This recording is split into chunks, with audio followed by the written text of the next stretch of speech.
Hey, how's it going, everybody? Thanks for joining me on another live stream here. Hello from Ottawa. Super low-rise jeans. One live stream to the next. Thanks, everybody who joined me on the Denali live stream, and now you're hanging out with me here on the Naked and Famous Denim live stream. I want that Dunkin' Donuts mug. Check eBay. I'm sure you'll be able to find one there. Just look up, vintage Fire King mug. There is that one is from a brand called Glass Bake. I wonder if there are any Fire King ones. I would not be surprised if there were Fire King ones, but you should be able to get one for like probably $20 to $40 for one of those. Good morning from Markham, Ontario. Hello from Yokohama, Japan. I think I saw someone from Argentina in the house. Argentina is in the house. Chicago's in the house. We've got the whole world here. Let me know where you guys are from. I always love to know. I just want to see how far our reach can be. So thanks for joining me on another Friday evening, Saturday morning for me, live Naked and Famous Denim live stream here. Where can I find Naked and Famous in Denver, Colorado? Well, let's take a look at the Naked and Famous Denim website because we have a store locator there.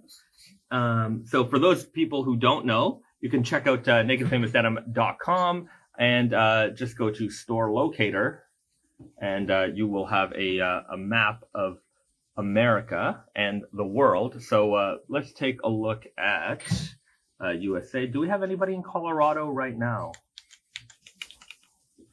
I don't think so.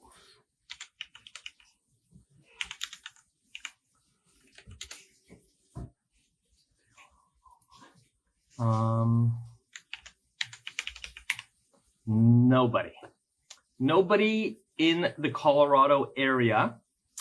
But check out the store locator anyways. Try to find the closest retailer to you. We are working on expanding out, but Fancy Tiger? Oh, no. Tiger Tree. No, they don't carry it. No. No, they're unbranded. Artisan?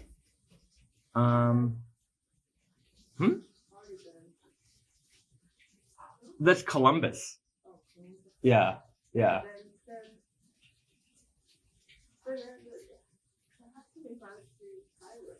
I'm not sure here. Anyways, check out the store locator.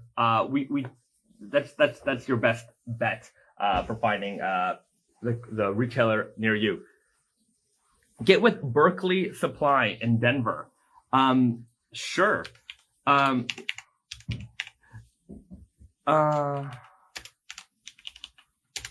The thing is, and a lot of people ask me this type of stuff, why don't you sell to this store or why don't you sell to that store? It's not really up to me.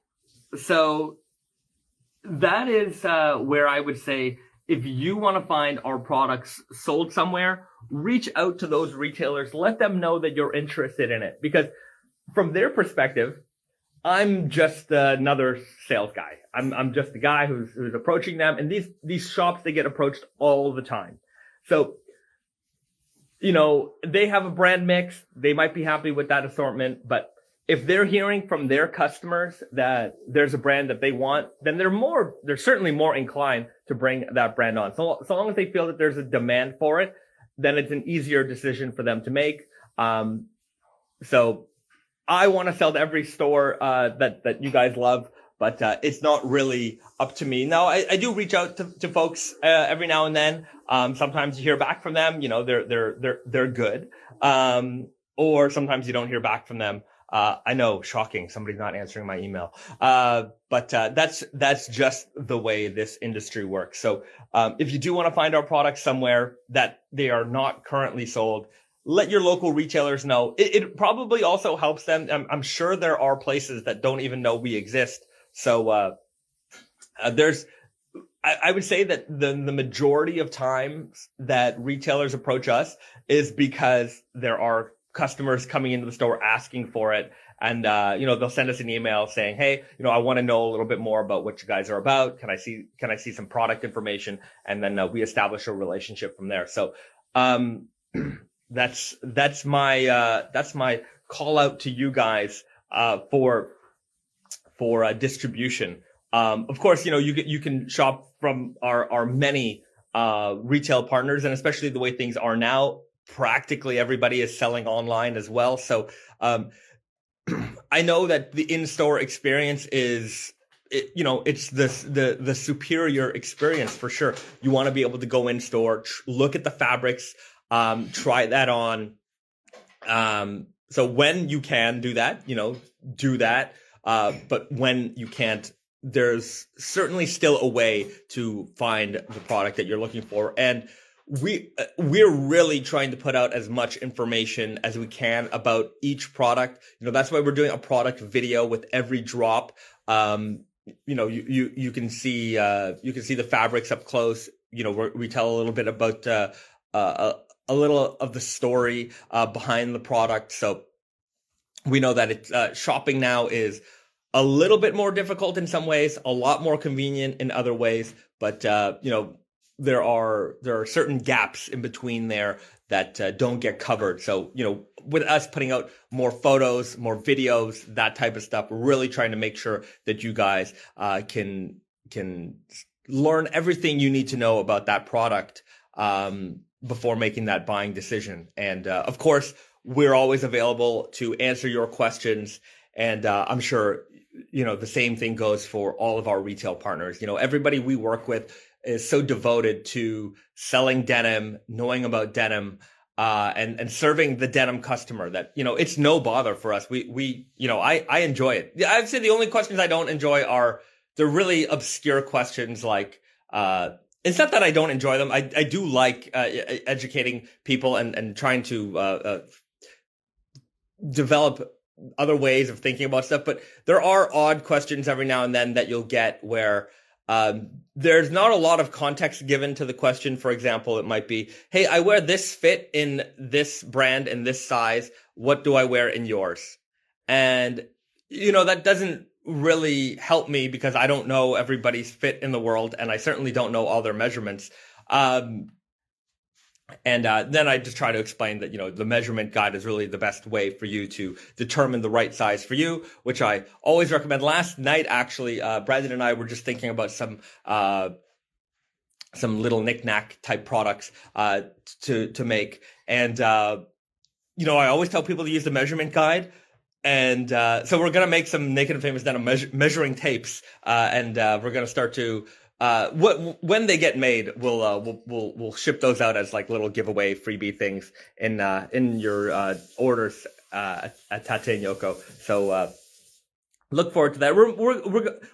We ran out of stickers again, and anyways, we're making more stickers. We're making a lot of like little stuff because that little fun giveaway stuff is always nice. So but the fact that I always talk about the measurement guide and we don't have a measuring tape to give away, we're gonna feel like IKEA, except they won't be crappy and made out of paper. They'll be nice. So I think that'll be a nice way. Also, if you are a customer of Tate and Yoko and you do get that measuring tape, then you have that one on hand, and you can use that for future purchases, and that way you can make sure you're getting the right size. So. That's that. I did notice there's a couple of folks in here requesting to join the live stream. As far as I know, if I do that, I won't be able to save the video. So I can't do that here. I know I talk a lot about trying to expand the YouTube.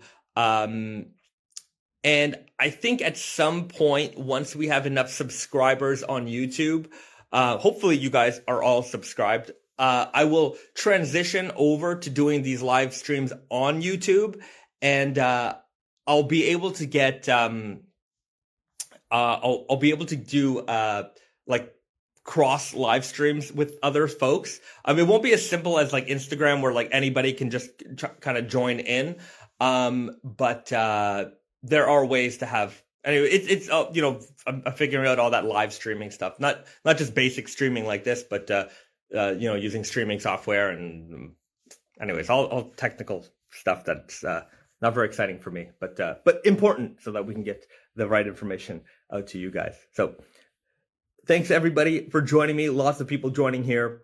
I hope you've all had a good week. I have to say that my week has been, again, I think I say this every week where it feels like 5 seconds ago we were just doing this last live stream and here we are again today. So this week we dropped the Batman Dynamic Duo Selvage. So that just came out today. So there was a lot of content and information that had to go out with that. So just, managing and organizing, creating a lot of that stuff. Then we also, for our retail partners, we sent out the fall winter 21 line information. So we made a video for that, and then we sent out all the order information, all that type of stuff. So that's gone out to our retail partners. For those of you who've already previewed some of this stuff with me, you already know what's going on there. So I think there's a lot to look forward to. Elephant X. So the newest edition of the Elephant that's coming out in the fall, and a lot of great shirts, flannels, so much fun stuff. Anyways, we'll get to some of those previews in this live stream as well. But what else happened this week? We had there's been some showrooms here in Tokyo for fall winter 21 stuff. So we were out checking out some product for Tate and Yoko for next season. So it's just been it's been a whirlwind, and I'm glad that I get to end my week off hanging out with you guys, talking about denim, answering your questions, and just a fun way for me to wind down, and I think I'm just repeating myself at this point. So if there's anything you guys want to ask, or if there's anything you guys want to see, just let me know, and we'll go over some of that. And that's right. Happy Chinese New Year. It's Chinese New Year, everybody. We released the Chinese New Year jeans a couple of weeks ago, just to, just in advance of all this. And so they are currently available on Tate and Yoko, Naked and Famous Denim, New York, all of our retail partners. There is a blog post on nakedandfamousdenim.com with a complete listing of all the retail partners for that one, which is also, I do get a lot of questions. Where can I get this? Where can I get that? Aside from our store locator will just let you know which retailers we sell to, but that doesn't mean they carry everything. So on nakedandfamousdenim.com, we have a blog post for every product that comes out. And then underneath that, there's a list of all of the available retailers where you can find that product. So with the fits, so if you're looking for a specific fit, it'll let you know. I know that in some cases, like Easy Guy isn't always the most available fit across the board. So it'll let you know which retailers carry Easy Guy. Now it doesn't tell you what sizes they all carry, but if I started doing that, I think I would have no more time in my life. But you can always check in with them. I know that we make size 38, 40, 42, sometimes 44.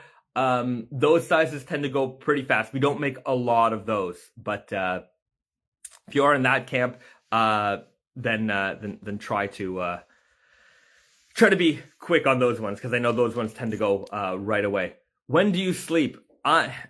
Good to see you. I don't sleep. I'm up usually around 7. My day starts at around 8, and we go to bed at around 2. So there's not a lot of sleep in this life. It's just constantly doing stuff. So that's the way this whole thing works, though. It's we're not a lot of folks in the company, but we're a lot of people. We're a few people who do a lot of things, and I prefer to keep it that way. I don't,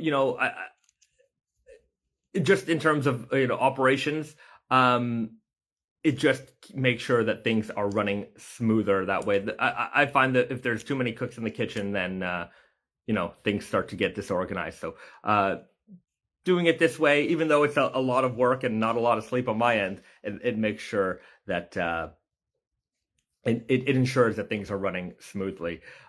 What's your favorite fit from Naked and Famous Denim currently? I am an Easy Guy wearer. I wear Easy Guy pretty much all the time. Let me show you what I'm wearing today. It's my Easy Guy left hand twills. I've been I don't even know how long I've been wearing these at this point. I've been wearing them for a long time. As you can see, they're quite wrecked. They're at the point where the fabric is just really paper thin and soft, and they're very delicate at this point. There's all kinds of holes that need repairs, and yeah. You do carry in Colorado. FM carries Naked and Famous Denim, just so you know. FM, sorry, you're gonna have to FM. You're gonna have to clarify that one. I could be forgetting something. But yeah. Anyways, let me know. I just saw Michael Malice did a Kit Kat live stream with the candy you sent him. That's right. So yeah, Michael's a good friend of mine. I actually met him through for those that he's a professional agitator. He's a very, very, very clever man, and a big fan of the brand. So I think he mentioned us once. He did mention us once on Joe Rogan podcast, and he was talking about denim with him. And when that happened, a bunch of people sent me a message, and they're like, "Hey, there's this guy who's talking about your jeans on Joe Rogan." I'm like, "Oh, that's pretty cool." So I saw that, and then anyway, I sent him a message, and I said, "Thanks for mentioning us. I appreciate it." And it turned out he was just like he's one of us, and he's a big denim nerd. And I was in New York, and I met him. I didn't know too much about him actually, and just from there we sparked up a relationship and a good friendship. So we were talking about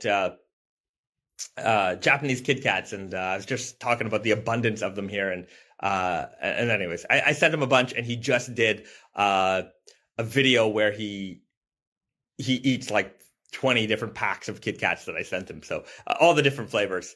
But he's a clever guy. If you're into politics, then he's a fun person to listen to, because he's got really, really interesting opinions.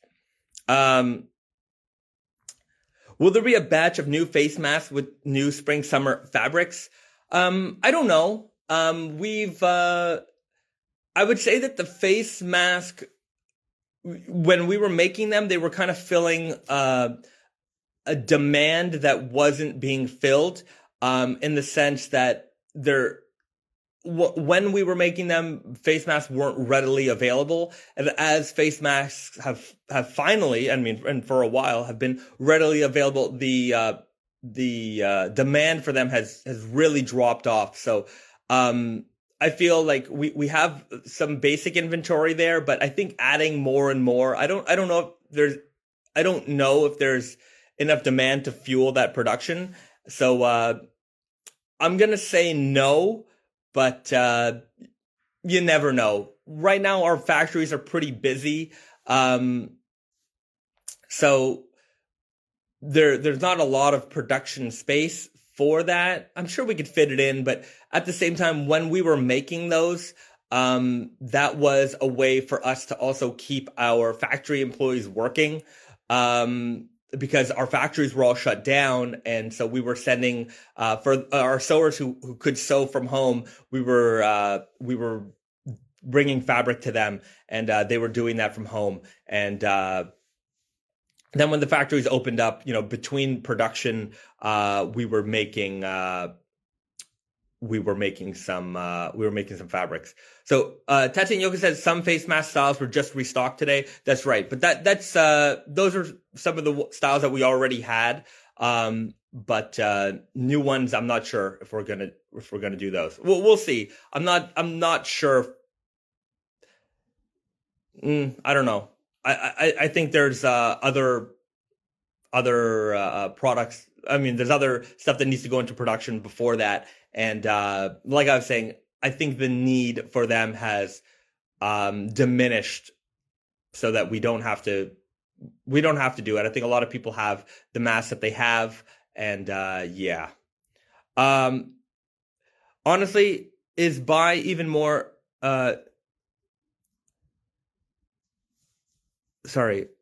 Honestly, is buy even more Naked and Famous masks? Oh, maybe I'd buy even more Naked and Famous masks if they used more interesting fabric designs and had around the neck loops versus ear loops. Okay, I mean, that's something to consider. I'm just, like I was saying, some of that production was just fueled by the very strong demand for them and lack of options in the marketplace, and keeping our factory employees working while we were not able to operate the factory. So those are two things that really drove that for us. I mean, I'm going to be honest, the demand for them was like a spike, huge amount of demand, and then like just big time drop off. Just because I think, there's so many masks available now, and yeah, when we were making them, it was a lot of they just weren't available. So I guess that's that. Anyway, we'll see. I'm not sure. When are those stone wash dropping on Tate and Yoko? So the recycled denim. Let me take a look at the release calendar. They should be releasing sooner than later. I love those Naked and Famous kimono fabric face masks. Man, now you guys got me thinking, like, should we make more? I don't know. I don't know. I always like to say that maybe we'll just do a pre-order for them, and we'll make to order. So maybe we'll do that. I think you guys sway my opinions a lot. So we'll see. We're in the year of the ox right now. Love them. Happy Chinese New Year. I'm glad you're enjoying those jeans. Let me get to the recycled denim. That's going to be available Friday, March 19th. So Friday, March 19th, the recycled selvage stone blue comes out. I want to leave masks behind. I think we all do. I think it's just, we're all doing what we have to do while we have to do it. I don't think anyone's particularly happy or thrilled that we are, in a world where we're all wearing masks. But while we have to wear masks, it's we'll let's do it and get through it, and and hopefully we'll be able to get back to our previous lives the way things were. I do miss seeing people. I mean, it's I love hanging out with you guys. I just did a live stream with Denali, one of our retail partners in Winnipeg, and yeah, I mean, it's just I want to see my friends, and I want to see you guys. I want to come and do events. So let's just do our part. I think you don't need advice from me on this. I think everyone says it, but let's hopefully this year we'll get there. I miss seeing smiles, man. I do too. Yesterday, Risa and I were out taking some photos, and we're wearing our masks outside, and I was doing a fit picture for. I'm going to post them on the Instagram this weekend, and I said to her, "Smile," even though she's wearing a mask, and I'm like, you can still see it in your eyes. When people smile, you can tell. And I thought that I never, how many people would think to tell someone to smile when you can't even see their smile. But yeah, man, I want to see all of your lovely faces and all of your smiles. So we'll we'll be there. We'll be there soon. I think. I think we're going to be there soon. I think we're past the dark point. And it can only be uphill from here. Let's just, regardless, we're still living in, this isn't the worst timeline. That's one idea I like to share. Things could be way worse. Not that I think that we deserve to be in. There's just because things can be worse doesn't mean that the bad situation we're in is something that we should be cherishing. But I don't want to get into philosophy here. We're gonna go too deep. But the mask sucks for working out. But honestly, I'm not mad at all about people wearing masks at the grocery stores. This has ironically been the healthiest year of my life. Didn't get sick once. I don't get sick very often. I'm sure for those of us who have been healthy, it's probably been a healthy year. I've gained weight, but I mean, there's probably a bunch of reasons for that. But I've known a bunch of people to get COVID, and they're just as cautious as anybody else. So it's just one of those things, you don't know, and you don't know how you get it really, and for some folks, I mean, I don't know, but yeah, it's weird. It's a weird thing. Everybody's doing their part, and I like to, we went to Montreal in last year, and when we were out, for example, like when we were going to work, my wife and I were taking the metro. Metro was empty. It was completely like the amount of people that the city was deserted. It was unbelievable how few people were actually out and about in the real world. And, what a drastic change it was from, a year prior. So, as dire as some of the situations seem to be, we like to complain about those people who maybe are a little more rambunctious when it comes to the lifestyle decisions that they're making. Overall, the whole world has gotten behind this thing, and we're working together towards a common goal, and hopefully it's enough to get us back on track. Also, random questions. What are the chances you happen to have a Naked Famous keychain like the key holder? Naked Famous keychain. What? Sorry, my brain is a little slow this morning. Random question. What's the chances you happen to have a Naked and Famous keychain on you like the key holder? I want to see the size because asked my girlfriend for one for V-Day. I don't have a keychain here. Check in with Tate and Yoko. They'll be able to get you some photos and maybe take a picture for you, like next to something for scale. We probably need to get that 4-scale banana, just so that people know the sizes of certain things. But yeah, I don't have one of the keychains here. I got my Goku jeans this week. They are very comfortable. I'm glad you're enjoying those. That's the Slub Stretch Selvage. Very, very comfortable fabric and beautiful fader. I see that there's I know that there's at least one guy in the Indigo Invitational wearing them. I keep reposting their photos, and beautiful fading jean. You're going to have a lot of fun with them, and they will fade fast. That's for sure. Okay, positive vibes. We'll get there, and all rocking our favorite jeans. I have to say that I know there's a lot of talk about sweatpants and this and that, but for our denim lovers out there, those of you who couldn't wear jeans to work, everyone's wearing more jeans at home. And I think that's been a positive note for us. And for faders out there, I know there's the Indigo Invitational Fading Contest. Now you have more opportunity to wear your raw jeans. So if you were the kind of guy who was stuck in an office all day, had to wear trousers or chinos or whatever, now you can wear your jeans and beat them up at home. So that's been a positive note for raw denim and COVID. What determines the size of your fits, i.e., the rise, height, width, opening, etc.?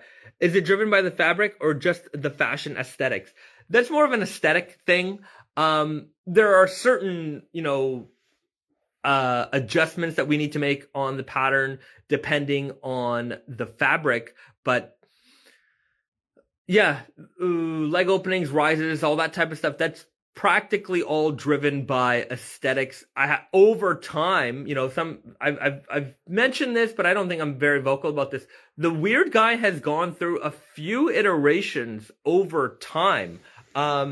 If you have a pair of Weird Guys from like 2015, I think we were incrementally making the rise on the Weird Guy a little bit higher over time because people's tastes were changing.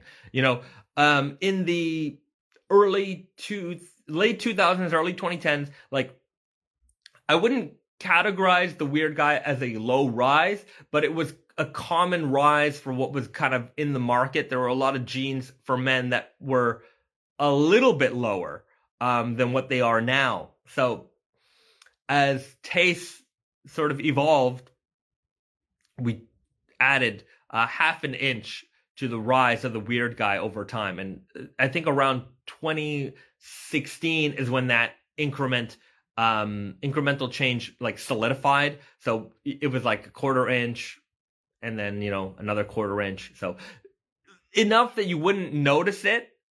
But at the end of the day, it became a better fit. And that was one of those things that, like, at that time, and still today, Weird Guy is our best selling fit.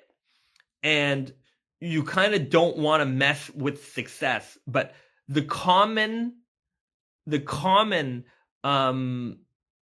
feedback we would get for the Weird Guy at the time was it's too low.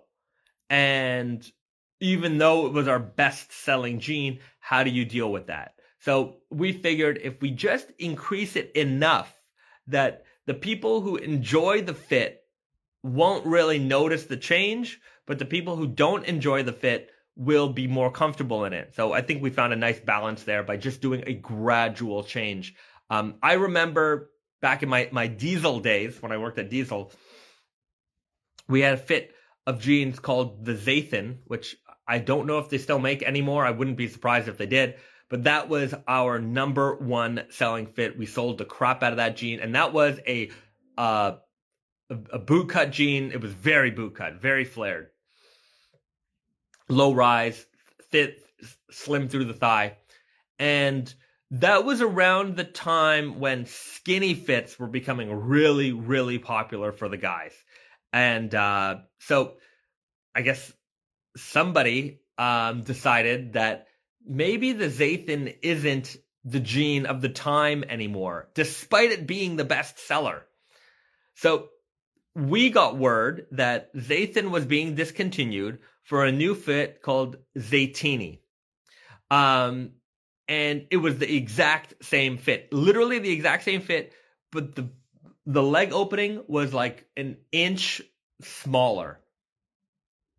And when we got word of that, we just started telling all of our customers, like, this fit is going away. And if you like it, you got to get it before all the changes come. And there was a mad rush to buy up all of our Zathan inventory. People were like, the Zathan lovers were just coming in, buying every color, multiple pairs, and being like, I'm just going to stockpile these forever. And that caused Diesel to not discontinue that style. We ended up getting both Zathan and Zatini, and we would get the same fabrics in both. So for those people who wanted a bootcut jean that wasn't quite, a flare, we had a jean for them. And then we also had a jean for the people who were just original lovers of that jean, and it never went away. And I mean, I don't know if it's gone now, but for a while, we when I was still working there, that's how we rolled. But that's not that much different than the story of super guy and super skinny guy. So, sorry, skinny guy and super skinny guy, which became super guy. So for those of you who don't know, we made a jean. When we first started Naked and Famous Denim, there were 3 fits: skinny guy, weird guy, slim guy. 3 fits. The only fit that exists today, well, skinny guy still kind of exists. So what happened was, we'd go out to the world, and skinny guy was a skinny fit. It was. And it was a pencil leg jean, straight from the leg down, straight from the thigh down. And it had a 13-inch leg opening.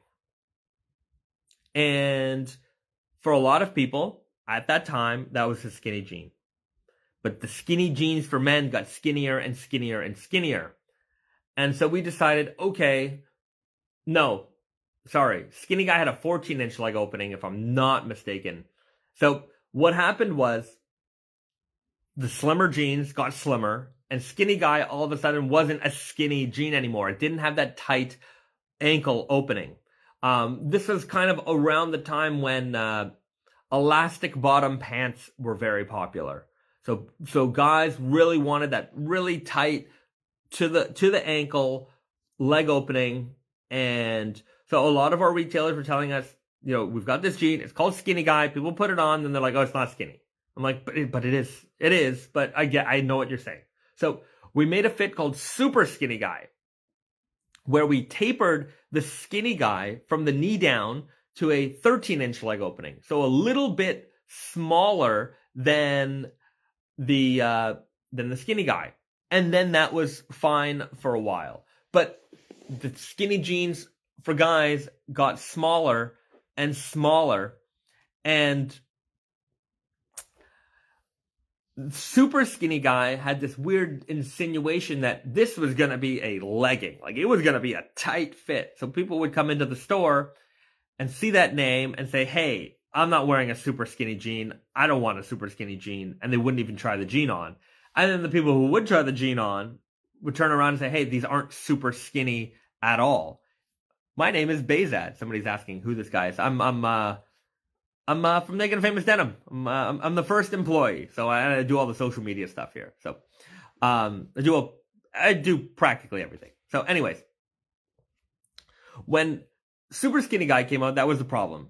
People didn't want to try it on, or people, because they were turned off by the name, they didn't want to wear a super skinny fit, or people were finding that it wasn't skinny enough. So we dropped the name. We dropped skinny from the name, and it just became super guy, which I think, in my opinion, at that point, our other fits like easy guy, stacked guy, our names they don't have this insinuation in terms of what they actually are. They're in the realm of that, like, easy guy, okay, easy fit, get it. But I don't, you got to try it on. You got to figure out what this is. So I like that naming convention. And whereas super skinny guy was too on the head, like it was, and it was too on the head, and it wasn't too on the head at the same time. Like it wasn't a super skinny fit. So anyways, when we dropped the skinny from the name, I think it helped people. It generated more curiosity, and it helped our sales, people out there, in terms of getting people into the jeans. Now people weren't afraid of the name, and I think it just matched our naming convention a lot better. Are those green cores on the fade wall? There's no fade wall in here. This is my home, but I'm sure there's a pair of green cores somewhere on the fade wall, either in Naked and Famous New York or at the Naked and Famous head office at Tati and Yoko. Love if you did a straight fit like the slim guy. Bring it back. I'm getting tired of the jeans that are tight from the knee down. What about the name straight guy? Or is that a bit controversial? I would say that straight guy was probably a name that we considered, but I don't think we would call any jean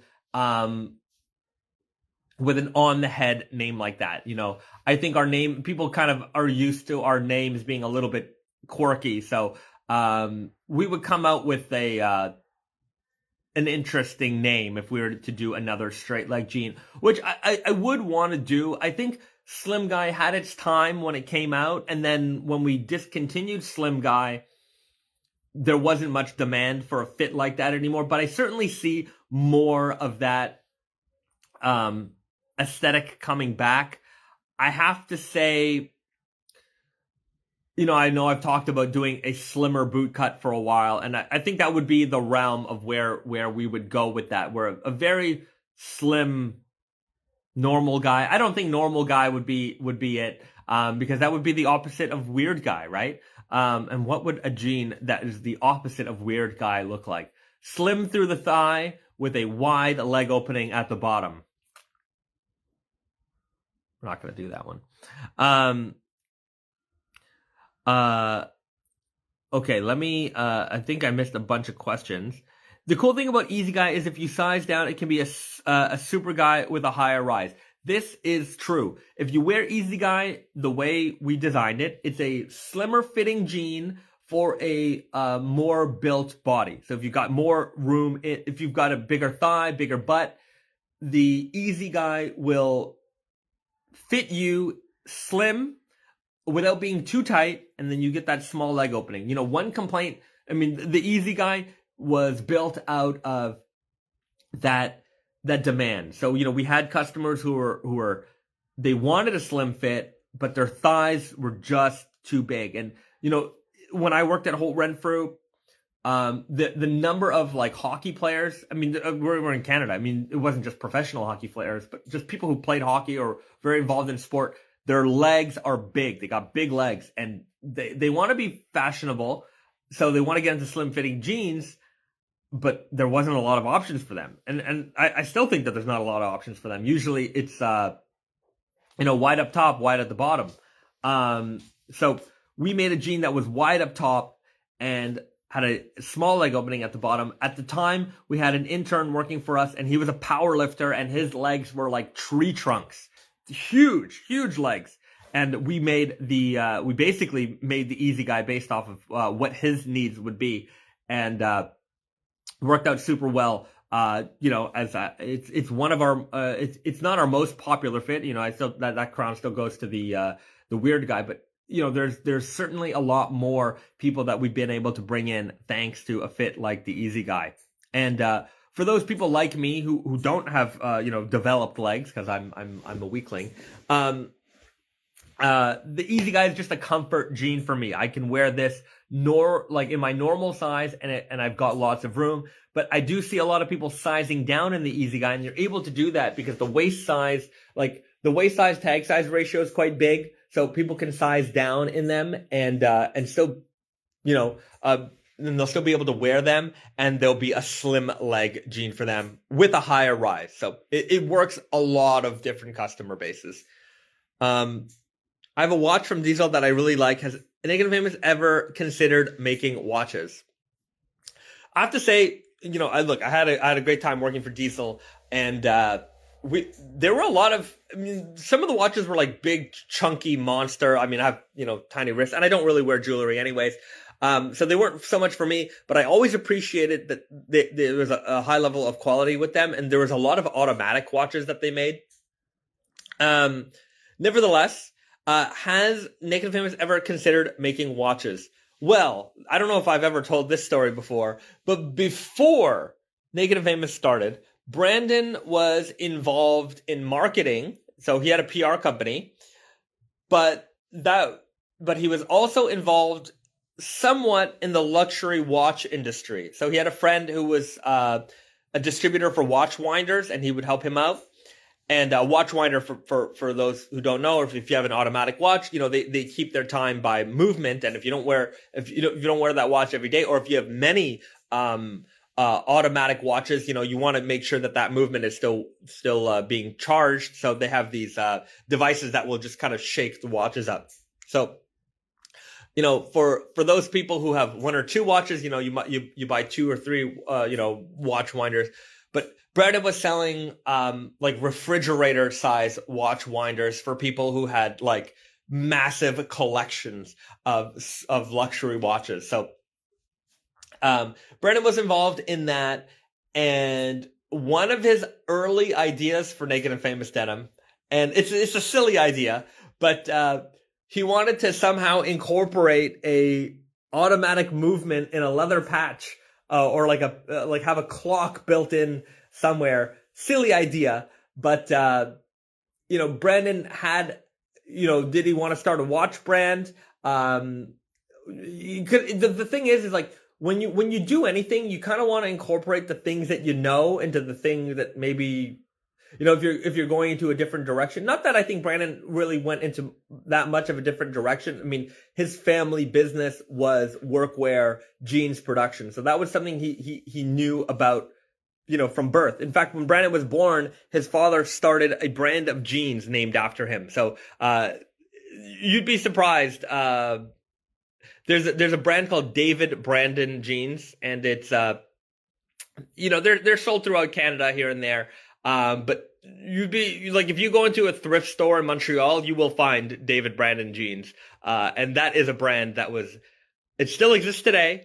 And it was named after Brandon. His dad started that brand. So, among many brands, Brandon's dad was, he made a lot of different products, but so I guess Brandon was just trying to incorporate what he knew with what he was trying to pursue, and it was just an idea. It was just a funny idea, but Brandon does love watches. He loves them.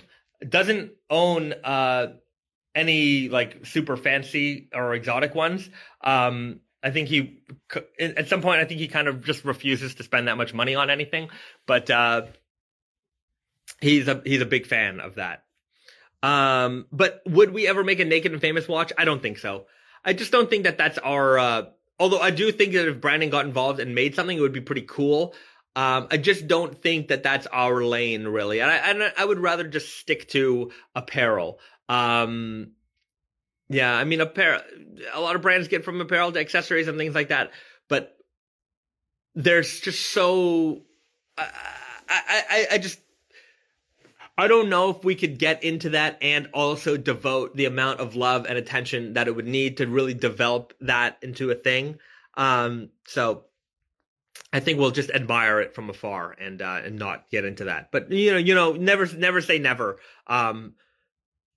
If the right, maybe collaboration or something came along, then certainly I think it would be something. But I don't know. I'm not going to say a firm no. I'm just going to say I don't think that that's going to happen. Love if you did a straight fit like the slim guy. Bring it back. Okay, I think I already talked about that. Did I miss any other questions? Agreed. Zaf and Raybox, was it Raybox? Were my favorite fits too. Loved the back pocket on the Zaf 796. The 796 was a very, very popular watch back in diesel days. 772 was also one of my, I really liked the 772. 71J, 71, oh man, they're all these old diesel fabric. Every wash had its own like code, and the diesel devotees knew every code. And when I was working there, I was an encyclopedia for diesel. I'll tell you that much. I was very, like I said, I had a good experience working there. I always appreciate my time there. Okay. Anyways, if I missed your question, let me know. I'll try and answer that for you. Naked and Famous watch wristband would be for me. I don't know. Again, there's so many like companies that make good, really, really good watch straps. Is that necessarily for us? I don't know. Naked and Famous times David Brandon. Dude, don't. It would be, look, obviously we could do it. I don't know if it would hold any weight for anybody. It's a generic jean brand. It's not. I don't know how much they retail for, but they're not expensive. They're a price point brand, and I don't know if it would hold much weight for anybody aside from like internally, and like if you ever come to Naked and Famous Denim HQ, I've given people tours and show them around, and there's David Brandon stuff around, and like it's just fun to know, because if you know Brandon and you know his dad, then like there's they're very different and very similar in many ways, but would internally we appreciate David Brandon for what it is, because it is the brand that is spawned by the creation of Brandon. Brandon was born and David Brandon was born too, so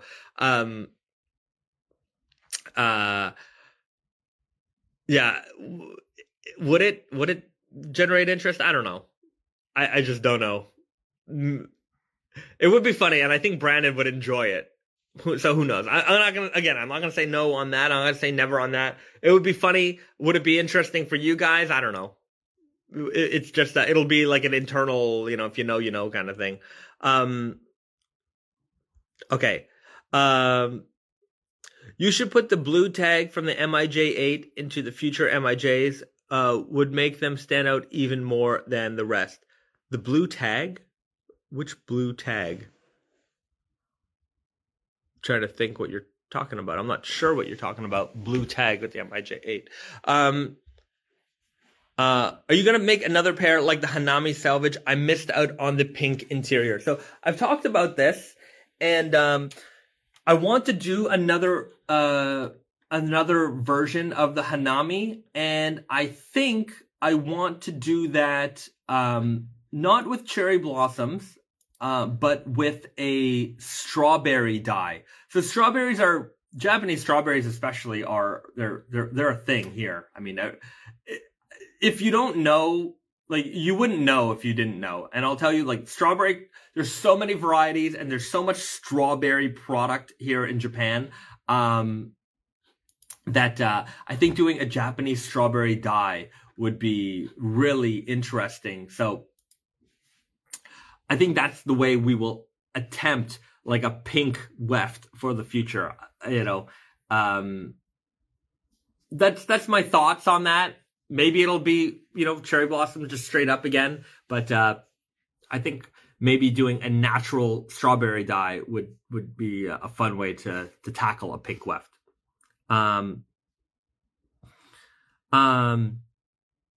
Risa, we've got a question for you that I think you can handle better. Hey, Baze, any chance that you have the blue tag of the MIJ8 on every jeans? What blue tag? I don't know what blue tag you're talking about. Oh, the MIJ8? Yeah. The blue inside label? Oh, the inside label. Yeah, I don't think we're gonna do that for every jean. That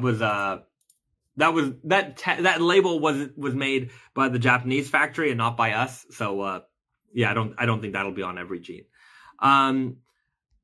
Okay, not sure if you covered this, but can you speak to your women's line and recommend a skinny fit which would still fade nicely? Skinny fit. Yeah. Okay. Well, in skinny fit, what we call skinny, which is like a mid-rise skinny, it's in today's standard, it's a lower rise. So in that one, we're not making a lot of new items, but we do have Indigo Power Stretch. That's a running core, and that would fade very nicely, and it's very stretchy. So 5% stretch and very comfortable. In high skinny fit, which is a higher rise version of the skinny fit, we have a lot of options. So we have Nightshade Stretch Selvage. That one's a very, very dark indigo. So you starts dark and then it fades really, If it's Trying to see if we had a pair around Yeah, I here. know. There's the random jeans around our house, so so it's going to have a very high contrast. So that one has 2% stretch. We also have 11-ounce stretch selvage. That one is also 2% stretch, and it's a much lighter weight. So, well, it's only 1.5 ounce lighter, but it feels a lot lighter. yeah. And there's like no break-in time on that jean. Yeah, that one is also comes rinse washed. So that one is an easy one to get into if you're new to raw denim. We also have. What about the 100% cotton option? We don't have too many of that in high skinny. We have core that we run for the first time in 100% cotton high skinny for this spring. Right. So that one would be the recycled denim, and we also have summer sky coming. So those are pretty light colored options to begin with. Okay. Yeah. All right. Well, forgetting something, but if we have any more questions, let us know. Okay. All right. There you have it. Yeah. We do have to, our communication on our women's products, we're still working on improving that a lot. But we will get there. I mean, we develop a full women's line every season. And I think we've got, our fits are really good. I really like our classic and our max. Those are really doing well for us. But again, we have to take more photos. Yesterday you were wearing a pair of the indigo selvage. So that hasn't been made into a product yet. But I think we're going to be adding that pretty soon. So I'm going to post a photo of that later on today so you guys can see where we're headed, I think, in our women's line. Yeah. On top of that, classic gets a lot of love these days because it's our like wider leg, relaxed fit, straight fit. But where I have like a higher expectation for is Max. Max is actually a very good fit.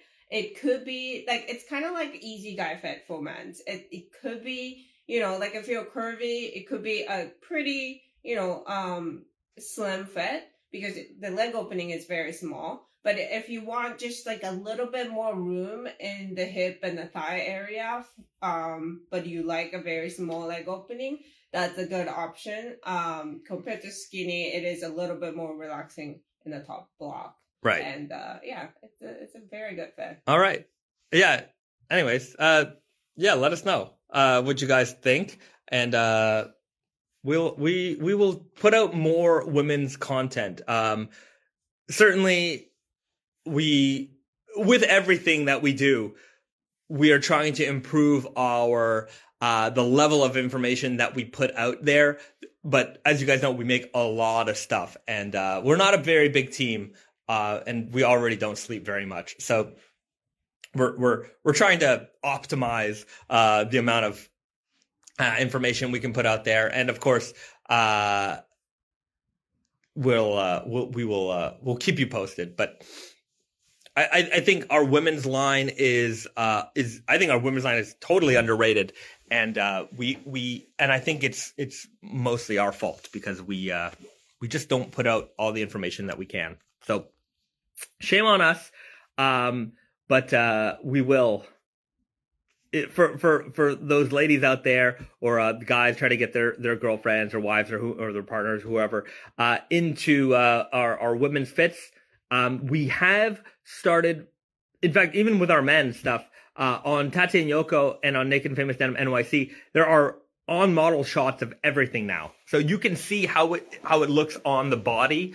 So I think that'll be a good first step in terms of really letting people understand what we have to offer in our ladies line. So there you have it. My wife got the mystery box and loved it. Keep recommending she tried the Max or Classic. I like the Classic because I like that wide leg opening. After this live stream, I'll post some photos, and you'll see Risa's wearing the Classic, and they look really sharp. It's such a casual and comfortable jean. You can't go wrong with them. Vulgar Selvage ever coming back? Yeah, you know what? Let's do that. Kit Kat collaboration? I don't think so. But candy collabs, maybe that'll happen. Okay, I don't think I've shown you guys the Vulgar 3 yet, but I got them right here. Oh boy. Oh boy. So we went from like, I think our Vulgar options in the past were PG-13. We went full rated R on this one. So let's start off with the Vulgar Selvage 3. Leather patch. So you've got the tragic blonde with the bar of soap in her mouth because, she just can't stop swearing.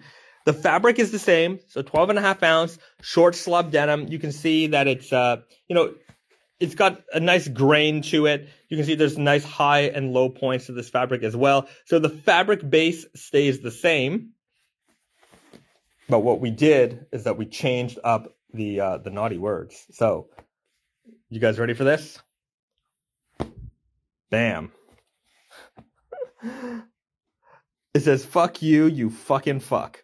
So full on, and I love the font that we chose for this. It's got this kind of chunky font going on here. So that's coming out. It's a big old long sentence, and if you like to, rock a big cuff, then you can really tell somebody off. But I think it's just a nice little, it's a nice little thing to know for yourself. But that's coming out. That's the Vulgar Selvage 3. I love it. I freaking love it. We were maybe perhaps in the past a little afraid to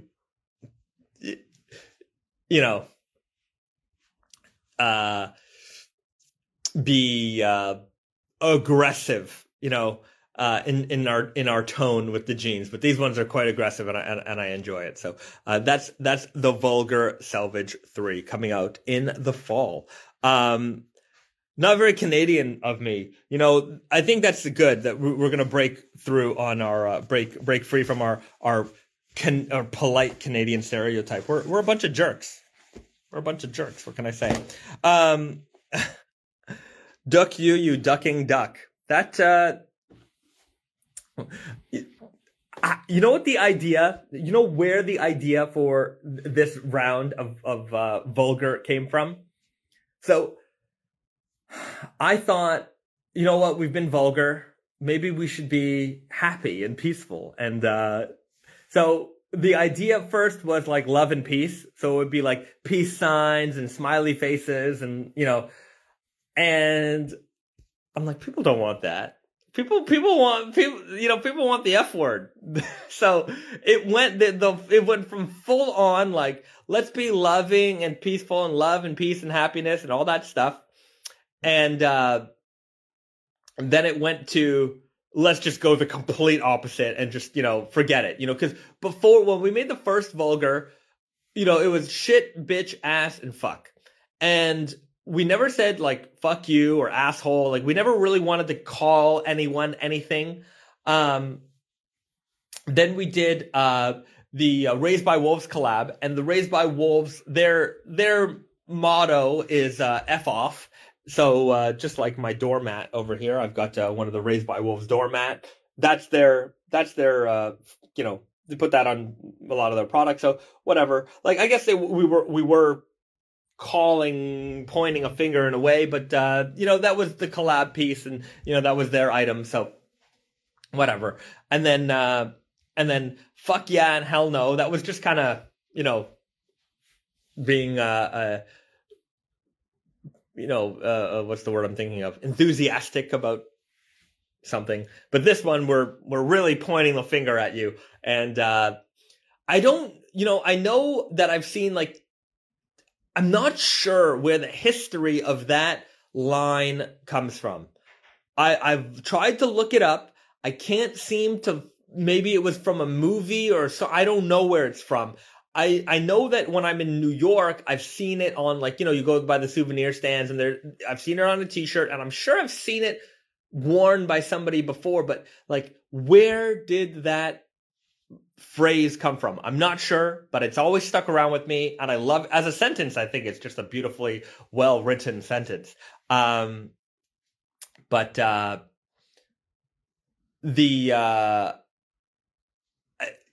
We just had to go for it. So anyways, I enjoy it. I think you guys are going to have a lot of fun with that too. And that's the new Vulgar 3. I need some bootcut jeans with patches. Well, we do have the Groovy Guy. That is our most bootcut jean. Love and peace. Does that mean Vash the Stampede denim? No, we're not doing a Trigun denim. I was just thinking love and peace and happiness, hippie kind of vibes there. You unbranded brand Relax Tapered is basically the easy guy, right? That is correct. Okay. What else do I have? Well, we've got a lot, but I can't show you everything because I need to have some mystery for you guys. You guys are going to see it all before I get to, okay, here. I don't know if I showed you this last week or not, but this is your other Fall Winter 21 preview for denim.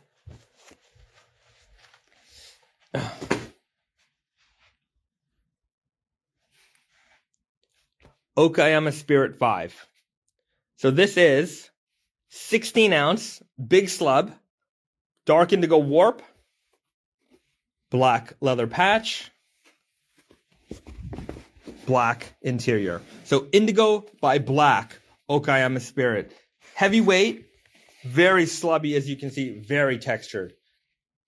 My camera, like the contrast is going from, you're not really seeing how dark indigo this is. It looks kind of like, I'm trying to get a good color here. That's more or less representative of what it looks like, as far as I can tell on my screen. But you can see even from far just how slubby that denim is. So you're going to get a lot of contrast with these. And I think what really will make these stand out a lot is that you have that hyper slubby texture. And when this fades, it's going to get real bright blue. It's going to get, it'll go from, the full transition from bright blue to white. And then you have that black base underneath. So it'll have a nice contrast of very, very light and bright colors against that dark, dark base. So you can see that black is coming through the twill lines of the fabric here. You can see just how slubby that is. And if you've got a keen eye, you can tell that this is a samphorized fabric. So you can see how it's been like these nubs here have been flattened down a little bit. And that's in the samphorization process. The denim goes through a pressing process. It basically goes through a giant set of hot rollers, and it compresses the denim down. So you can always tell a fabric's been samphorized, especially a slubby one, when you can tell that the slubs have been squished a little bit. So when you wash and wear these jeans, the water will kind of reinvigorate the fabric and it'll puff that up again. I guess that would have been the next question answered, but people were going to ask me, is this unsamphorized? Because in the past, we've done unsamphorized Okayama Spirit denim. The Okayama Spirit 4 was the first samphorized version. So yes, this is samphorized. It's just easier for the customer to get into a samphorized denim. So we wanted to go with the samphorized option here. But as you can tell, the texture is still there. It is still rough and bumpy. So I don't think we're losing very much there for having samphorized. And then you got the convenience factor of not having to worry about shrinkage rates. I know that can sometimes be an obstacle for people. So I think we've got a nice balance of texture and ease of shopping.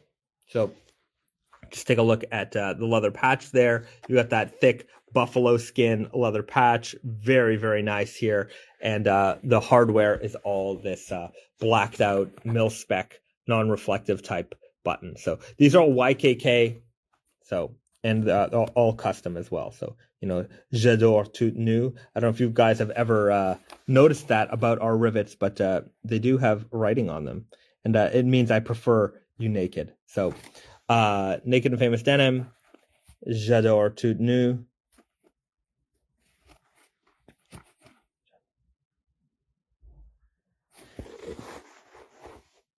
And we got the maple leaves on the inside as well. So that's Okay, I'm a Spirit 5. I hope you're happy with that one. Okay. Make a Okay, I'm a Spirit 5 jacket, please. Well, since you asked nicely, here it is. So, of course we're making Okay, I'm a Spirit jacket. You can't make the Okay, I'm a Spirit without making Okay, I'm a Spirit jacket. So that's coming as well. And there is the matching Vulgar jacket. So this one I think is really good because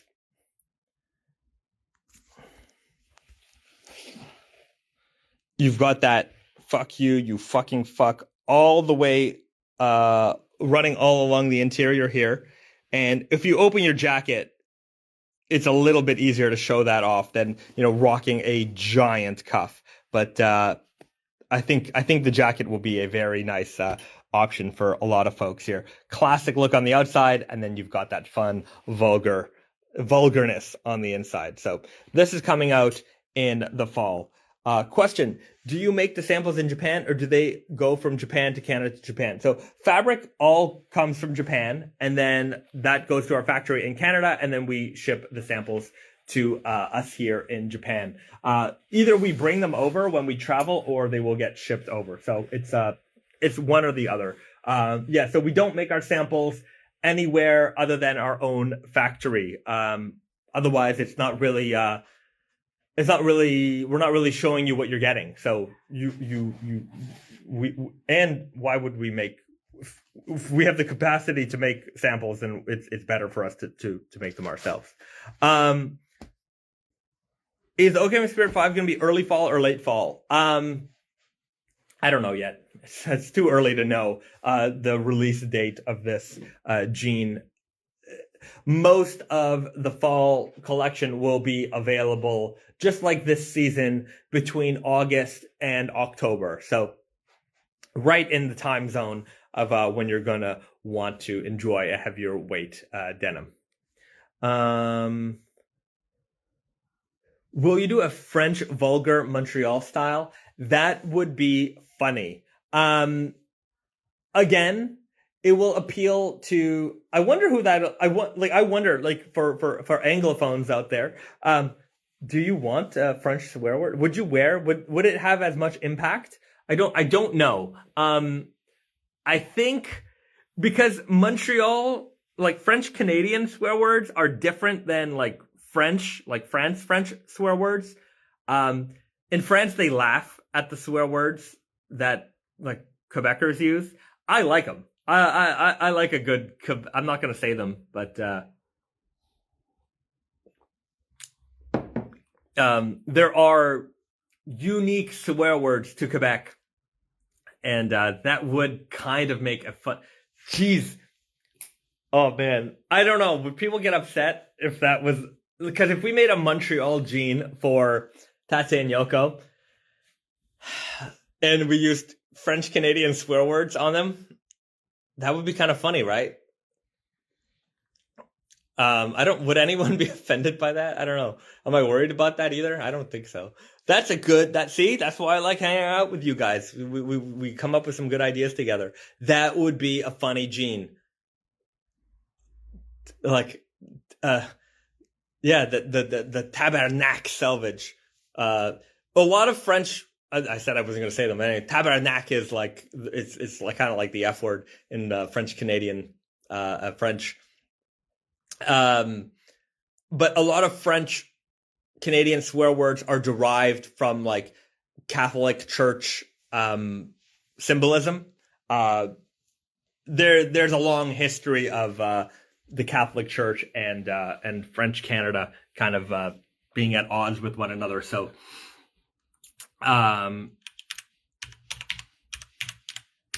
they're all of the swear words, not all of them, but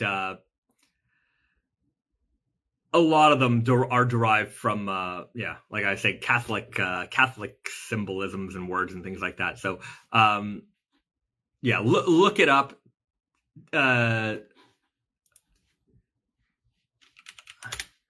and you'll see. Yeah. Anyways, I'm not going to do the best explanation of all the French Canadian swear words and their histories, but I'm sure there are some posts about it somewhere.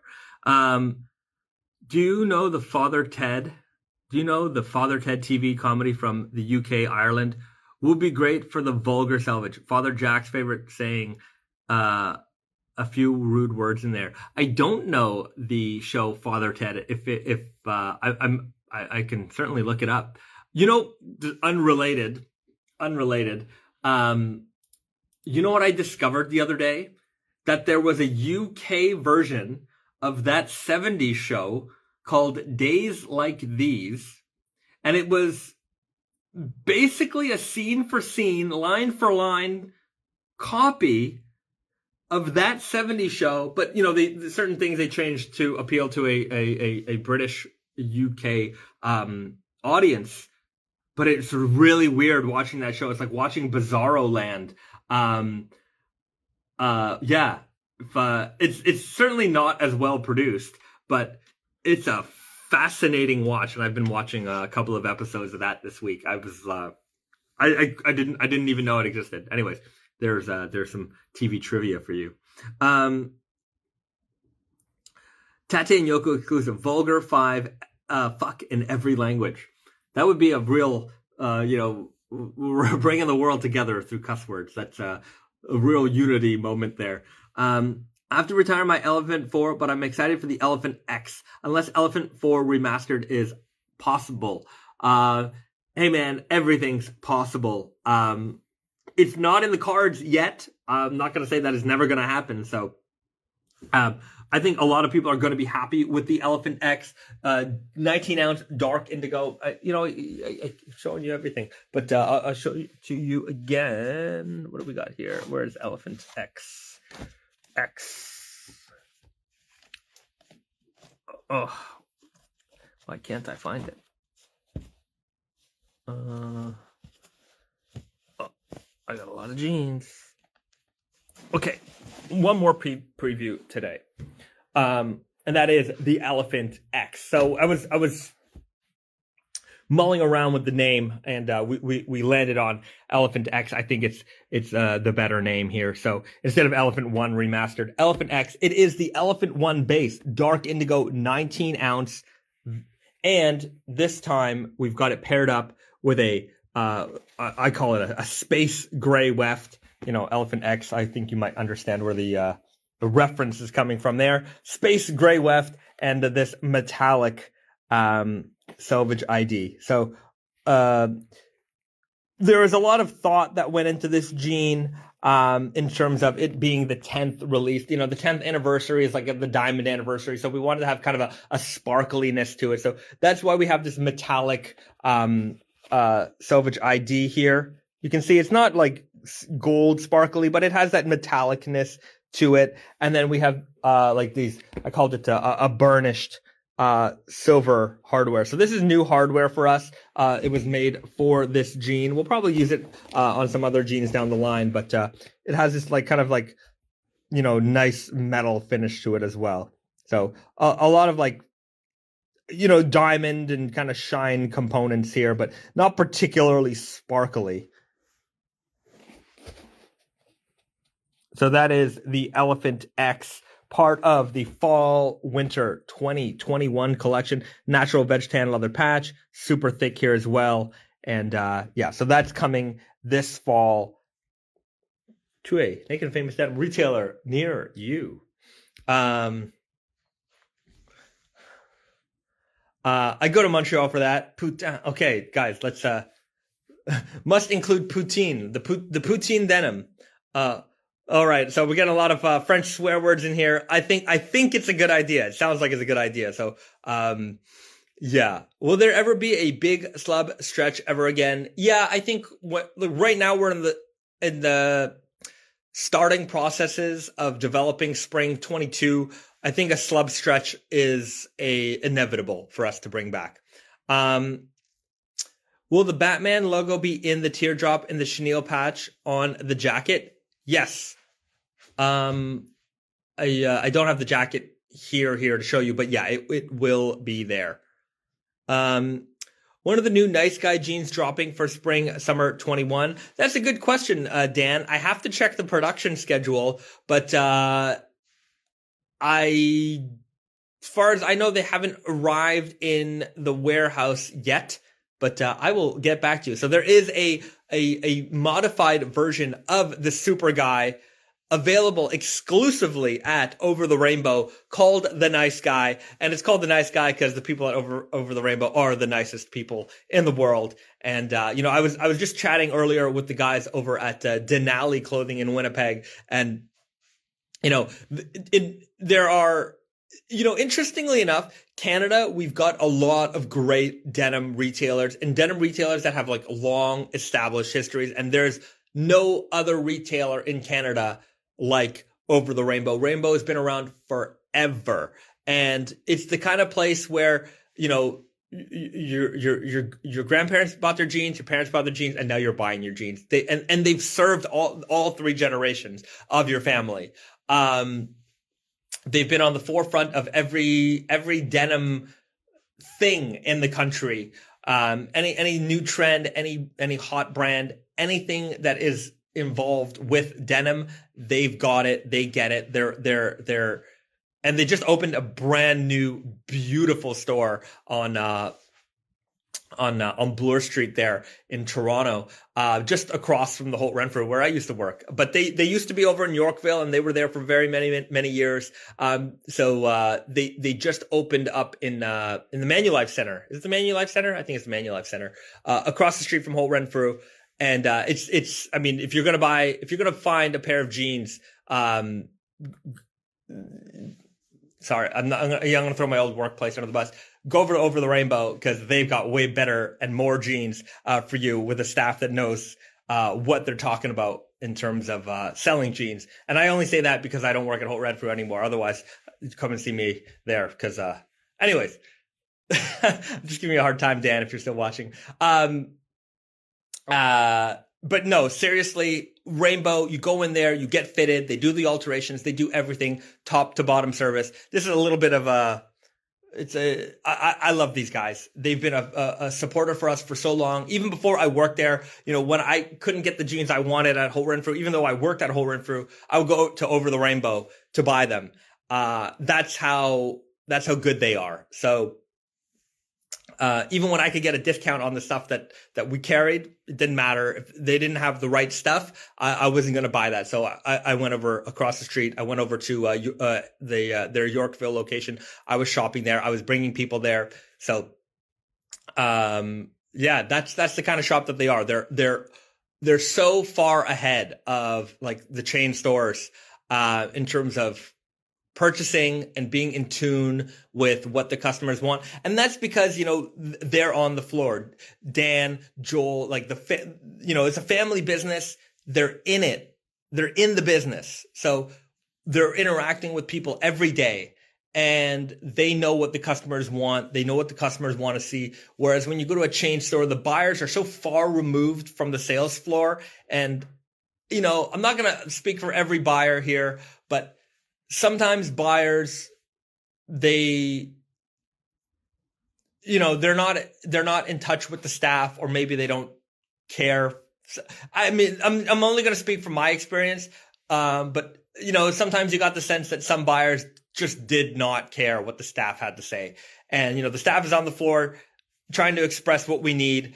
And, the buyers are like, well, you don't know what you're talking about because I'm a buyer and I go and do this professionally. And it's like, okay, well, what can I say? I'll just send my customers over to Over the Rainbow and they'll get what they want over there. Yeah, that was, I certainly felt that when I worked at that company. So anyways, yeah, I'm throwing them under the bus. I'm doing it. I had a good time there, but if I had to rag on them, that was certainly an issue, where there was definitely a miscommunication between staff and the way the staff felt that the buyers felt about them. And I'm sure there was an arroganceness to some of the buying staff and their opinions and their superiority over the lowly salespeople. Not good. That was a weird rant, but that's what you tune in for, huh? That's weird considering that 70s show was supposed to be in Wisconsin. Right. So, like I was saying, that show, Days Like These, it was, the setting was somewhere, not like, I don't know what town or city they were from, but it wasn't a big one. So, I guess it was like what the 70s were in the UK at the time. But again, it was like a word for word. Like you're watching these scenes and you're like, I've watched this scene, but it didn't look like this. So check it out. The episodes are on YouTube. Elephant Xbox One. That could be funny. I'm still trying to get a new Xbox, but they're not available anywhere. Obsessed with those. I love gray. Those are sick. The Elephant X, I think, are going to be a big hit. The Elephant is always a strong one, but I think the details on this one are they're like the silver metallic ID. It's really eye catching, but it's not like some of the other ones. Sometimes we do ones that are really flashy and out there. The dynamic duo that's out there. Some people don't want to be as like flashy. So this one gives you enough without it being too much. The denim is super dark and clean, not incredibly slubby. There's not much slub to that denim. So, again, some people want that classic look. So I think it's a nice combination of, quirkiness, the gray weft, the metallic Sewage ID, and then classic. So I find it to be a nice balance. These look amazing. I can't wait to wear them. I can't wait to release them. We're still releasing spring summer 21 stuff. So this is still a ways away. Okay, I'm going to scroll down. If I missed your question, just ask it again. I think I'm backed up here. Any updates on the Tragic Blonde jackets? Yes. We will be probably around April. I'll be taking pre-orders on those. So that is, I guess, a year out from when it was supposed to happen, but it's gonna happen sooner than later. Any news on the knife? Yes, there is a knife. I don't have the knife here, but I think I have a mini version of what the knife is going to look like. Yeah. So this is a tiny one. They just gave me this as I guess this was like a cute little thing they made. But these Japanese flip knives, these are all made in Japan. Company's been making knives here for, I think it's over 100 years. I'll do a little bit, when I put the information out, I'll do the full history about it. But this company's been making knives here for generations. And, these are these classic kind of flip knives. This will be normal sizes, just kind of a mini version of it here. We have it done in a custom blue color, so like a denim color, and they are shipping now. So we will probably have those up on the website for mid-March. So there will be a Naked and Famous Denim made in Japan flip knife coming very soon. Hello from Wisconsin. Hello, thanks for joining. That's awesome. A Goonies collab would be great. Please, Transformers Gen 1. All right, we're listening to you guys. Obviously, I think I've said this a million times. I'm a movie guy. I'm a nostalgia guy. I love collecting movies. I love watching movies. I love the 80s. I love the 90s. I love the early 2000s. I love everything I grew up with. And that is pretty much where our collaborations are headed. I mean, anything that we can derive, it's always going to be stuff that we personally enjoy a lot. And, I think a lot of you guys out there are also in the same age range as us. So, we're going through the same nostalgia trips and we get the same kind of enjoyment out of these products. So that's the type of thing that we are certainly focused on. They do check the, sorry, I guess somebody was, it's the Manulife Center Superb store. That's right. So Over the Rainbow's new location is in the Manulife Center. I just forgot the name of the building. It's just been a while since I used to work right across the street from there, but, yeah, sometimes you're just not around the same stuff that you are every single day. Like Manulife Center, Cumberland Center, I just forget like where one building starts and one building ends. Yeah, Cumberland Place, Cumberland Center. My mind is not so sharp. Are there any chances that Naked Famous will make coveralls? There is a chance. There is a chance. I'll put it at that. It's something we'll probably do sooner than later. Wearing my purple cores today. Fantastic. Any fade progress on them yet? If so, post a photo. Let's start sharing that with the community. I'm sure people want to see just how fast those are progressing. Okay.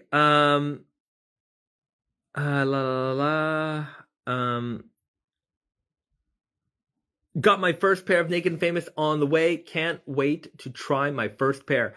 Fantastic. Which pair did you get? Let us know. Just tuned in, everyone. What previews did I miss? I showed off the Elephant X, Okayama Spirit 5, and the Vulgar Selvage 3. So, I know there's, I'm working on with a kind viewer, doing shortened clips of these live streams so that we can just have a couple of highlight clips available on the YouTube channel. So, I know these are long live streams, and watching through the entire thing not everybody's going to do it. I get it. These go for like an hour, 2 hours. So, just pulling out the highlight moments can be informative for those people who want to get the best of moments, I guess, of these live streams, and don't necessarily need to hear me rant about the difference between that 70s show and days like these. Although you should tune in to days like these. Okay, let's see what's going on here. Okay, MIJ9. I showed that off last week. I'm gonna leave the previews at that. Hey bro, how are you? I am doing great. Got the fade log from Tannery South. That means I need a new pair, right? Does it? Maybe. I mean, you got to use that fade log for something. We are, in fact, today we just received a restock of fade logs because I know that those sold out. And then we also did a couple of exclusive colors and leathers. So we have the basic fade log and the natural veg tan, but we did some premium shell cordovan. Those are going to be a little bit more expensive, but there are a couple of limited edition shell cordovan fade logs that we're going to have available in the next week or so. So we will have some fun new fade logs there as well. I like, the Tannery South, love those guys. Pleasure to work with. And, it's, I like the fade log. I think it's a great idea. I'm glad they invented them. Okay. Princess Bride collab with Andre the Giant jeans. I don't know.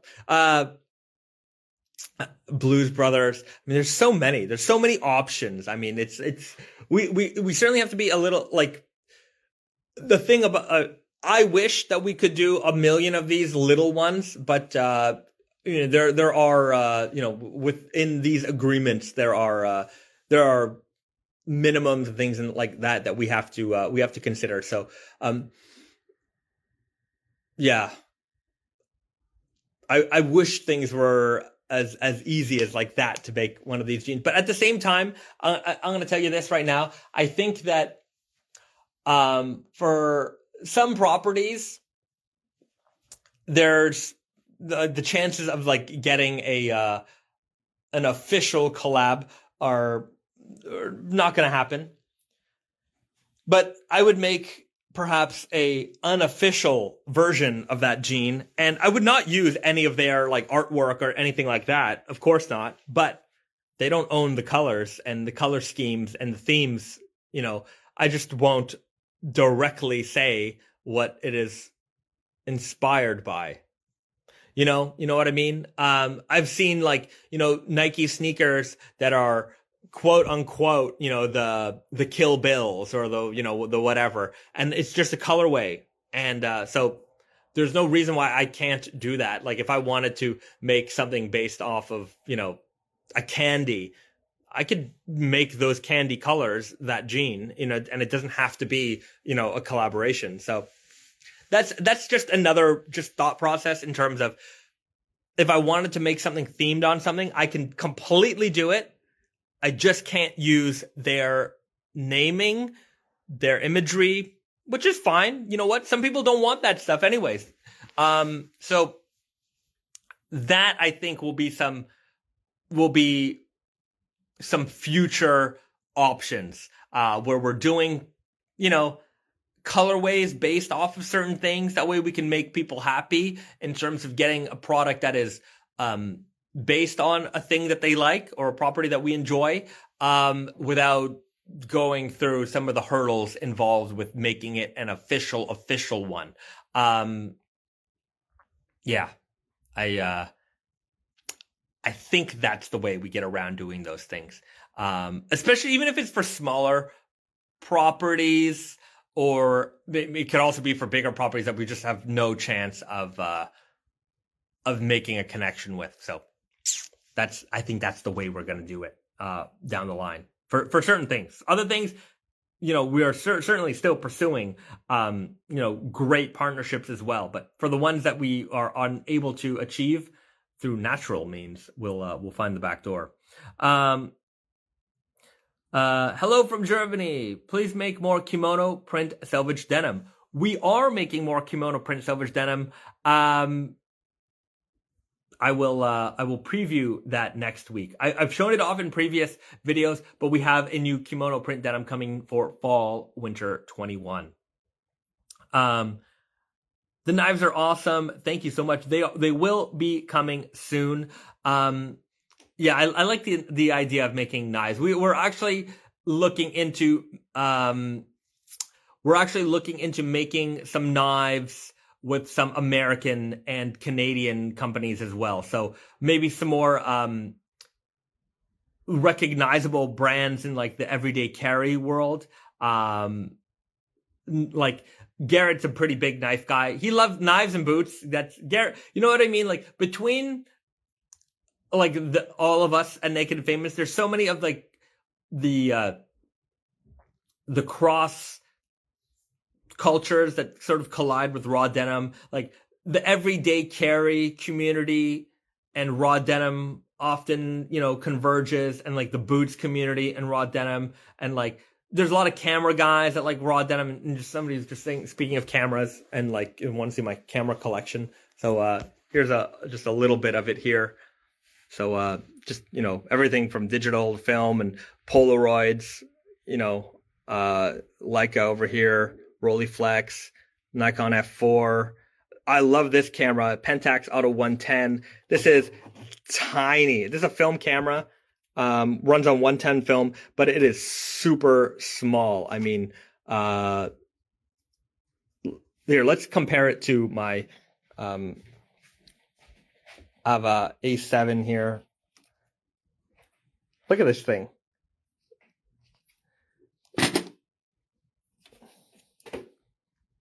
The A7 is a big, it's a small, it's a big, small camera. I don't know. It's not as small. Like this is the A6000, A7, Pentax Auto 110.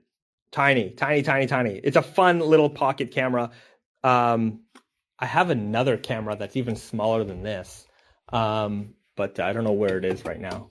It's somewhere, but here's some, and you can change the lenses on this too. So it's a changeable lens camera, really, really neat one.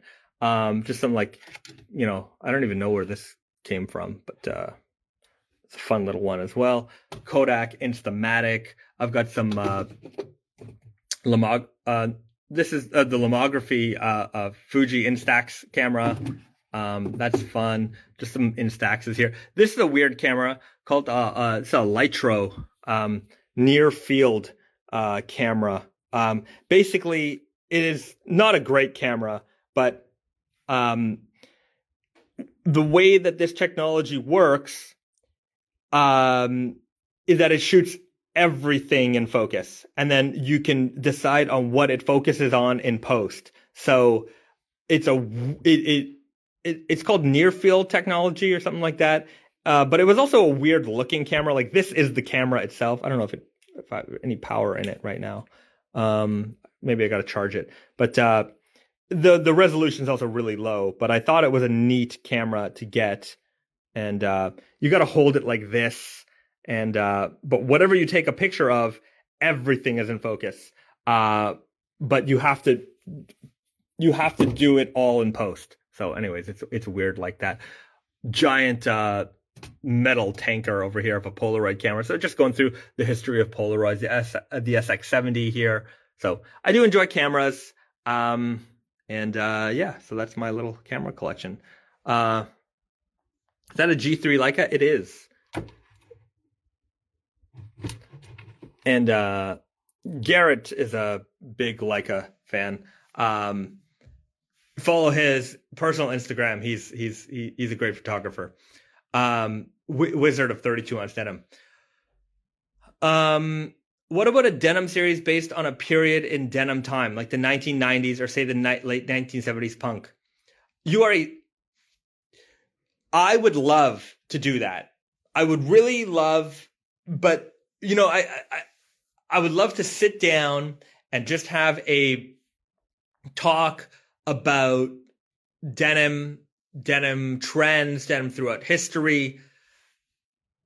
That is just not something I have time to do. So if I were to do that, there's a bunch of research that has to go into it. And then, you come up with whatever it is you're going to talk about, a script. Like I can talk about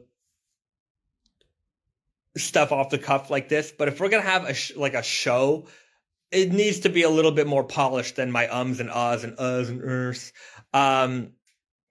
So that would be a full production for me, and we'd have to shoot it. We'd have to have I can't just do it here in my apartment because the lighting here is so inconsistent, and it's just not something I could produce on my own. And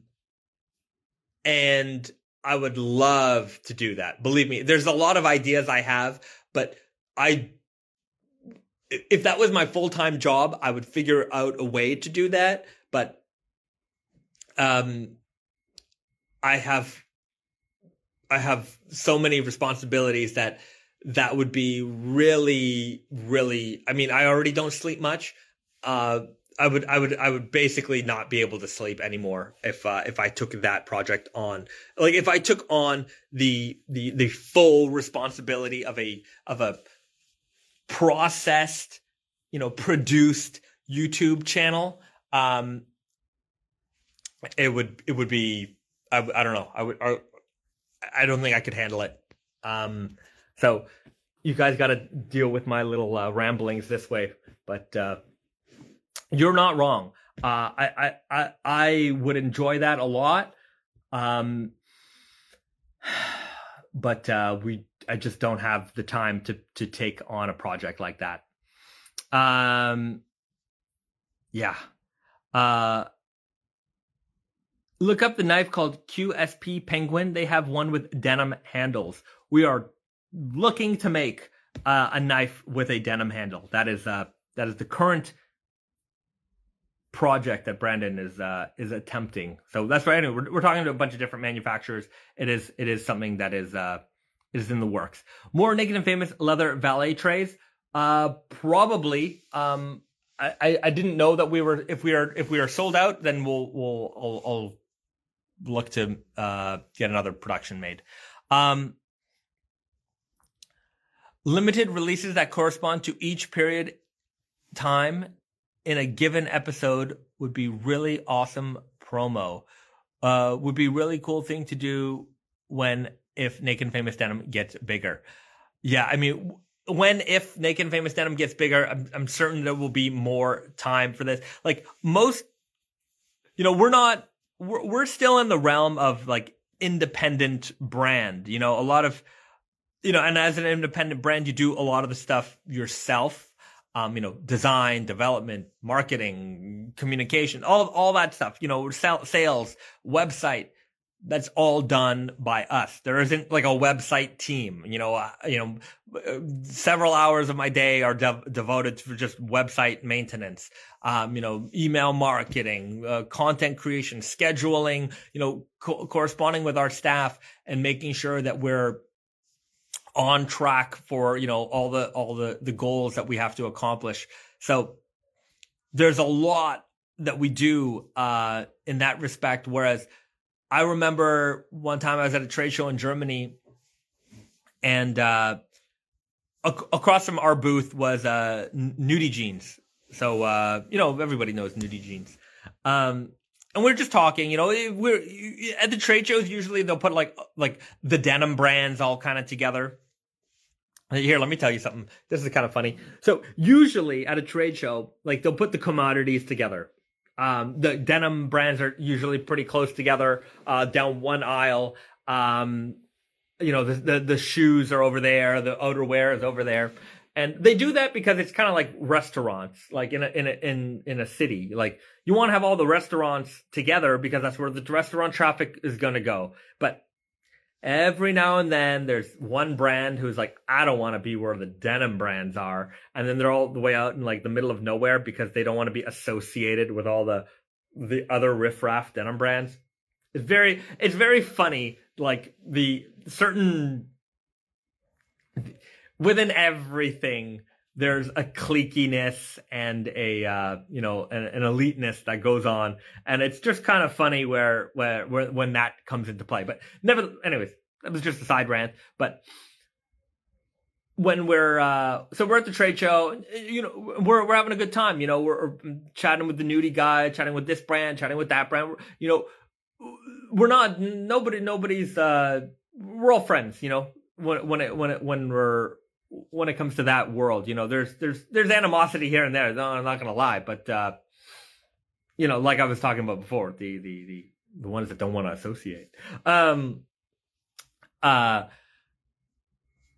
So we have this impression among a lot of folks that we're like this big brand, and I'm glad that we have that impression. But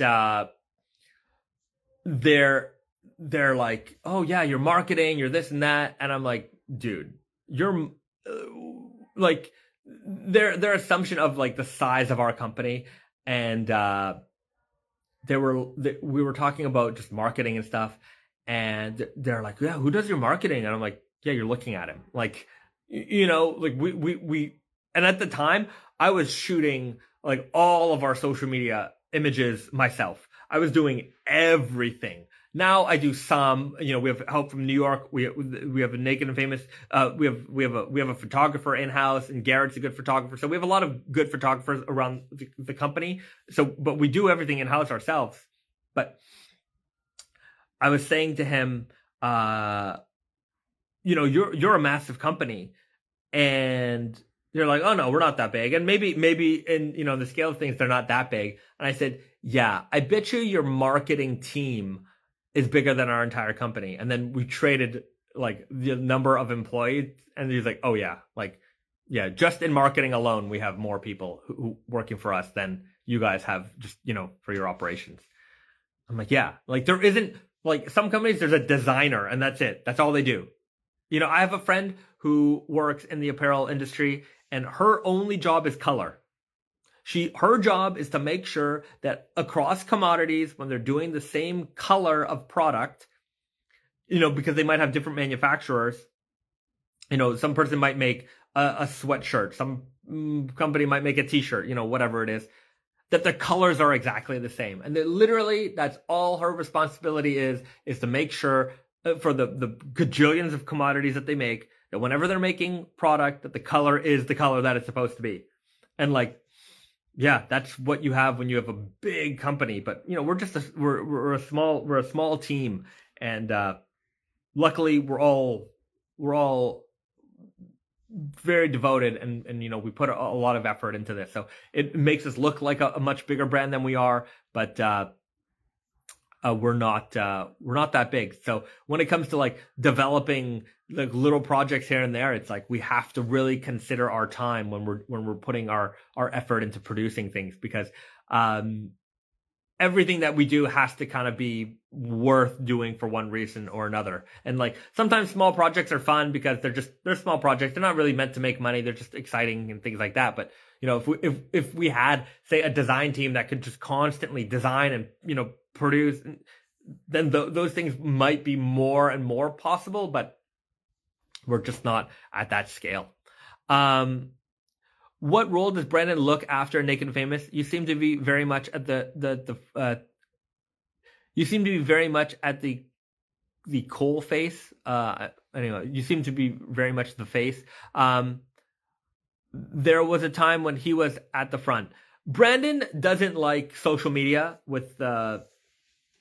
so he doesn't even have a Facebook. Like Brandon is really anti all that stuff, which is fine. I mostly agree with him. I'm on social media mostly because I did enjoy it a long time ago. Now it's pure work, and I don't really post anything. Even my own personal Instagram, there's barely any posts. But I'm a marketing guy. That's part of my job. So you see me a lot. That's for sure. Brandon pokes in every now and then, but Brandon is design, Brandon is production, Brandon is making sure that everything in terms of making sure that all the product is in-house at the time it needs to be. That's his job. He's the money guy. If I need to get approvals for anything, everything goes through Brandon. So Brandon is the top of the ladder in terms of the company. It's if you were to describe me, I would say general manager. So all the product design development, that's myself, Brandon, and Risa. So we pick all the fabrics, we do all the development for all the fabrics. Brandon is the liaison between the mills and us, and Risa as well, because there's a lot of Japanese involved with that. So they're the ones who are talking to the mills all the time. Brandon puts in the production orders. He's in charge of we have a production manager, our pattern maker as well. So he's in direct communication with her, more so than myself. I mean, I talk to her all the time, but he's in charge of making sure that stuff gets made. Hope you never lose your big ideas from the small team. Yeah, we operate this way because we are all very like-minded individuals. It's customers and product first, more so than sleep. So that's just the way we are. We enjoy what we do, and at the end of the day, it's work, but it's not work. I was speaking to somebody the other day, and they're like a researcher, for medical stuff, and I'm like, man, you're what we do is, people think it's serious. I'm like, no, we're not saving lives or anything like that. We're just making jeans, But we're lucky in the sense that we get to make the kind of jeans that we like. I know I have friends and they work in the fashion industry, and they're working for whatever company, and they're not in charge. They have to make whatever is they're kind of being told to make. Their decisions are part of a grand scheme of ideas. But with us, like, Brandon might just have an idea and he wants to run with it, and he makes it. And like, if I have an idea of something, we make it. Or like, obviously we collaborate, we talk about stuff, but like, we're an idea that came out of my head could be in a store. That's not a lot of people get that opportunity.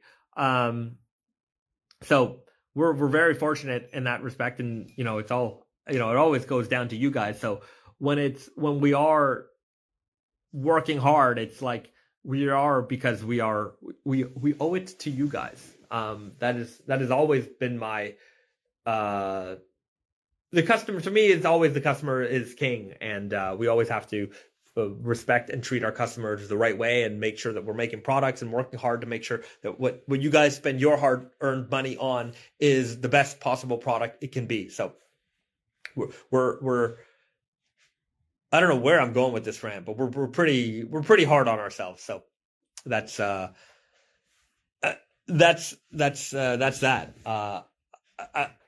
This is, I like to say, our products are priced better than a lot of what is out there in the market. No question about that. But it's still an expensive jean. There's no way I'm going to tell anybody that what we make is inexpensive or cheap or whatever. It is, you're spending, there's a premium price point. It might be on the lower scale of premium price point, but it is a premium price point, and that what we give you needs to be worth the dollars we're asking for. So, that's it. That's, and you know what? Not only that, but I also want to make sure that we're not just charging a fair price, but we're giving you what I love about what we make is that it is really, there's so much value dropped. Like, when I look at what other people are doing, I'm not going to be like one of those guys. I don't pay attention. But obviously, I see what's going on. I go to stores. I see what's happening. There's so little value in a lot of product out there, especially from like designer brands. When you look at a designer company, and they're selling you what we would sell for like $140, it's like, I can't believe they get away with it. And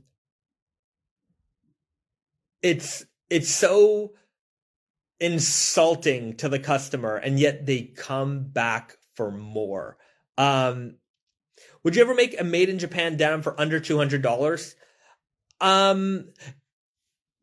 Is it possible? I don't know. It's plausible, but let me tell you, the made in Japan line for us is really about pushing boundaries. There's no, that's why we can put out the price points that we do with MIJ. It's really about the ultimate.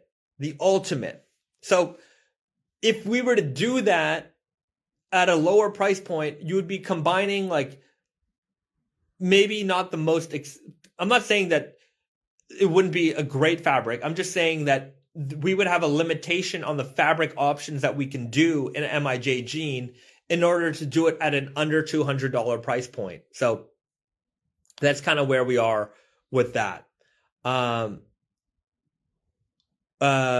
Would please do a cozy collab with Camp High. I don't know what Camp High is. I'll have to look that up. Also, wife wants you to make a maternity jean. That could be a thing, but the only denim shop I know that does this alteration is Over the Rainbow in Toronto. They do a maternity jean alteration. They can make any jean a maternity jean. That is a pretty awesome service that they provide. So, without looking for maternity jeans, you can buy anything and they'll make them maternity jeans for you. How do you guys decide on what you charge for your jeans? It is literally based on the cost. So you'll see a lot of our products are like $165, and then there's another jean that's $166. So we don't arbitrarily make up our costs. It is fabric, production, and then, general markup. That's it. So other brands, I can guarantee, we don't have to factor in marketing and all that other crap because we don't do it. This my time right now. This is our marketing. How much does it cost? I don't know. I'm not like, am I being paid for this? It's not really a matter of that. I'm not the kind of guy who counts hours, and that's not how I work. So, my time is, no matter what time of day it is or anything, is always devoted to this cause. So, we are, we're pretty. I think we're pretty honest with our pricing in that sense. You don't see when I see a brand and all the prices are the same, it makes me wonder where the margin, the real margin maker is there.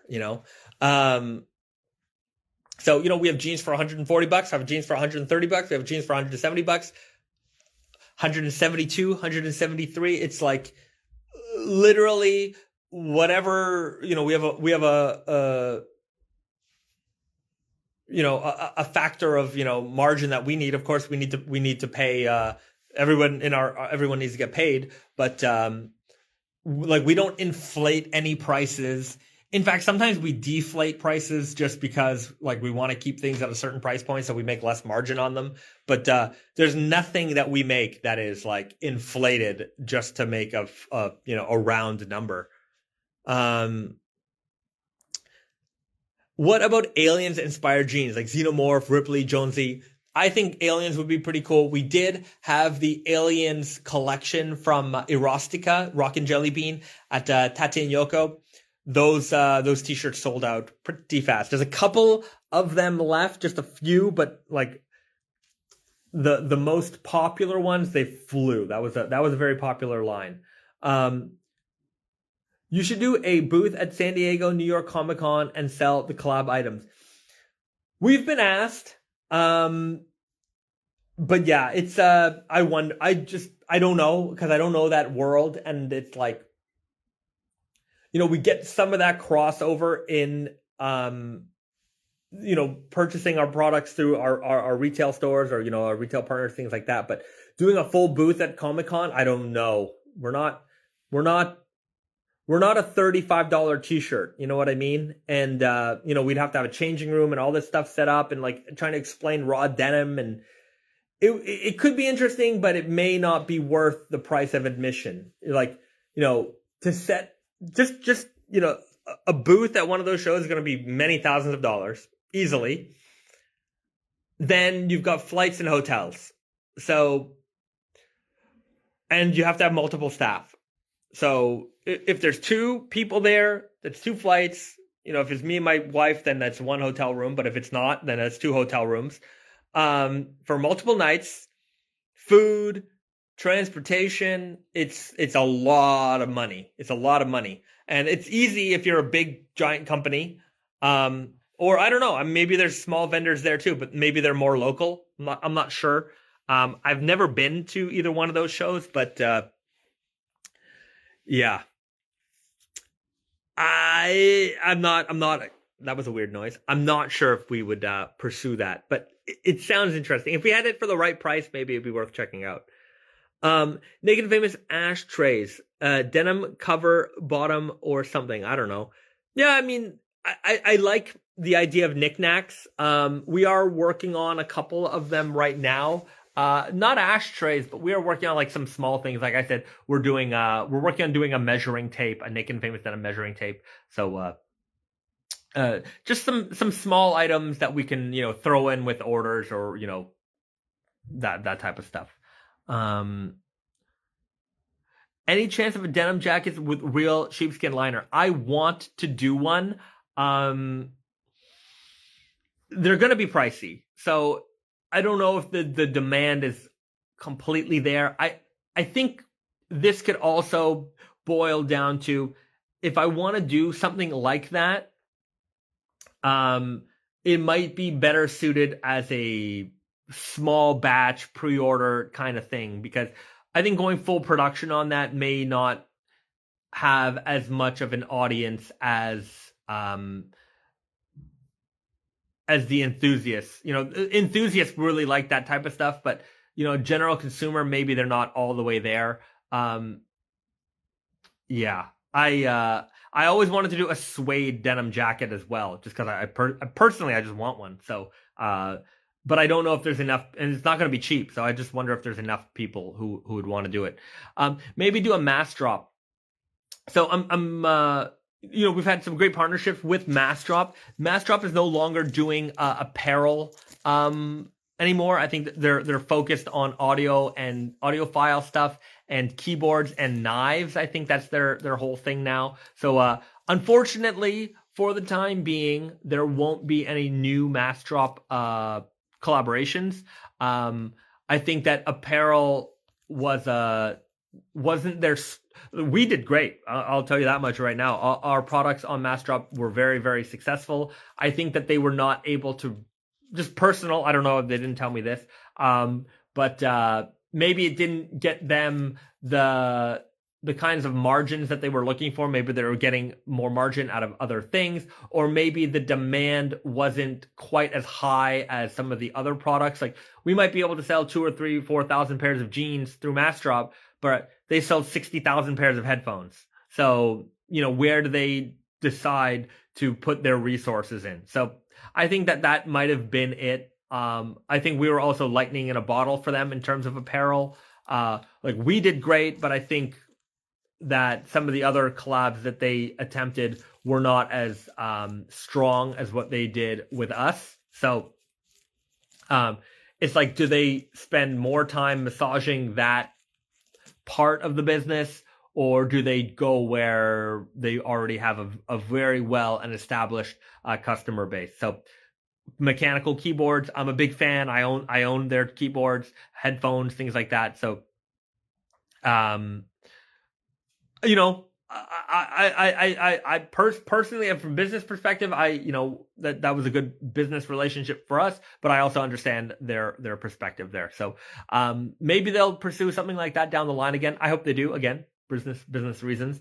But and I'm also a fan. I mean, I like Mass Drop. Interestingly enough, when the way that business relationship came together was like we had met each other at some trade shows, and I one day I just sent one of the guys there that I knew an email just to see what was going on. Maybe they've never done a fashion thing before, and I thought here's maybe an opportunity that we can, because I know that there's a lot of crossover again with enthusiast type products, and Raw Denim is just as Raw Denim is often an enthusiast driven fan base. So I messaged them, and the response was, I was just about to email you. Like I was just, and so our minds were like in sync here, and we made the Ichiban denim, and that was a great introduction for Naked and Famous Denim and Mass Drop, and we've had a few drops since then, but we'll see. Naked and Famous fancy pens. That could be a thing. We are looking to make some Bic Click pens, so they won't be so fancy, but they will be sturdy and classic. I'm a big fan of the Bic Click. But we are working on making some pens and things like that. I love a denim boiler suit, like a coverall. So yeah, I talked about this earlier. I think we'll do that eventually. I think we will. Thank you for everything you do for the brand, my guy. I gotta run, but always love the time you give the gang. It's absolutely my pleasure. I love hanging out with you guys. But with that said, I think we should jump into snack time. You know what? Unfortunately, this week, I didn't have a chance to prepare something particularly unique. So let's see what we have here in the pantry, and then you guys tell me what you guys want to see. I did get... So we got all kinds of chips and stuff like that. I'm a carpenter. I need that tape measure. LOL. Yeah, it won't be. It will be like a measuring tape, and not so much a tape measure. But anyways, they're coming soon. What about a recipe of the week? Something for the weekend. I do make my pizza dough on the weekend. I just prep that for the week. But I don't think I'm gonna make pizza dough with you right now. I do have. I've shown this off before. But what's life like in Japan? I would say, just considering it's Corona time, life's pretty normal out here. Aside from mask wearing, everyone wears a mask. But this is a culture that already had mask wearing before this, and on say any given day, maybe 20-30% of the population is wearing a mask just normally. Whether it was because they were not feeling well, or a lot of people wear it during allergy season. So they cover their face just because allergies. And then you also have people who, I would say that this is a culture where a lot of women they wear a lot of makeup. They're very into self beauty and that type of thing. And sometimes if you don't do your makeup, you just throw on a mask, and then you don't have to worry about your makeup that day. So there's a million different reasons why people wore masks out here. So just in terms of life and all that stuff, pretty normal. Like you can go to the movies. You can go to a movie theater. You can eat indoors. None of that is a problem here. The only thing I would say that is different is that there are no tourists, which is weird because you go to like Shinjuku or Shibuya or Harajuku or stuff, and like they're relatively busy still, but like without the tourists, it's definitely noticeable. And it's like 100% mask wearing here. Everyone has a mask on. So, but aside from that, life is day-to-day life pretty normal. Yeah, like you can go to Disneyland today, although you probably can't go today because all the tickets are sold out every day. But from what I've heard, it's a good time to go to Disneyland because the wait times for any particular ride is like 10 minutes. So I guess that's a benefit. But in terms of snacks, we got those mini chocolates. These ones?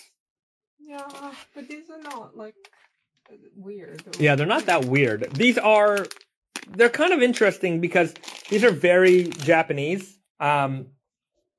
Like every convenience store has these, and they'll have these like little boxes by the counter.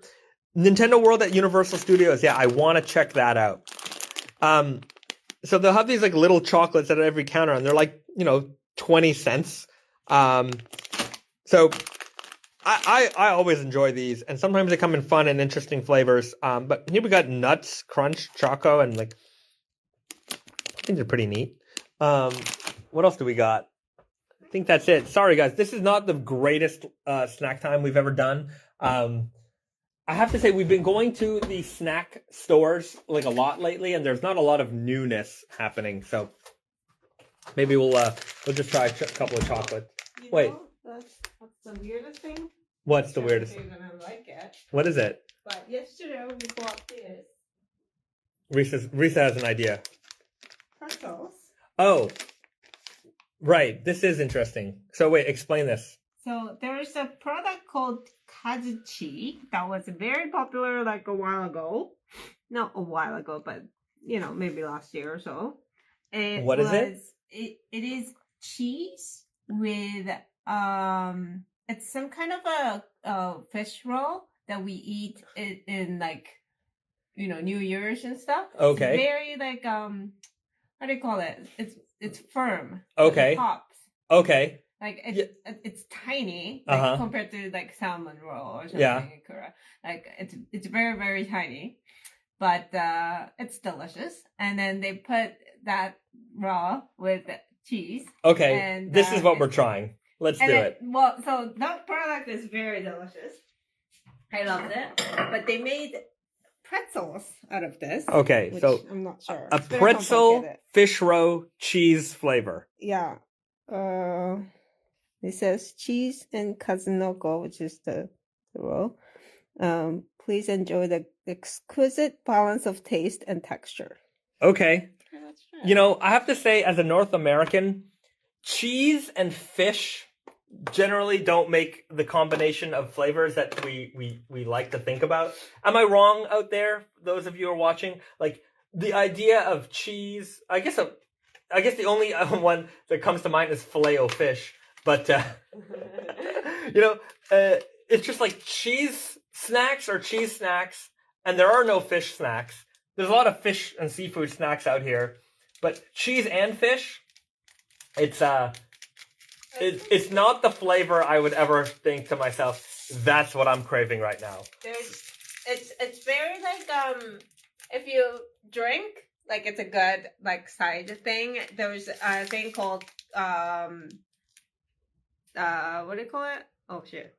Anyways, it's like cod, like dried cod with cheese that is very like classic. You know, Well, classic here. classic here. Yeah, classic very here. good. That sounds weird. Yeah, goldfish. Oh yeah, Pepperidge Farm's goldfish. That's the only fish and cheese I would ever consider. So it's not really fish and cheese. So it's a pretzel stick here. Yeah. It's a lot. They're very powdery. I'm assuming it's some kind of it has a Swiss cheese on the front, but is that I don't know. I think it's just whatever? illustration. Oh, how does it? It smells definitely a more subtle cheese, if any. Okay, let's just get this smell. It smells smoky. Yeah. It smells very smoky. Okay, let's eat it. Okay, all right, we got a good angle here.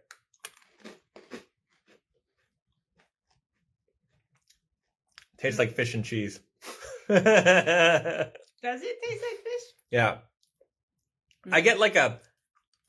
They do have that texture, like a poppy texture. Do you find that? Like it's not exactly the same as the fish roll. Yeah. But they're you okay. find just like a grainy.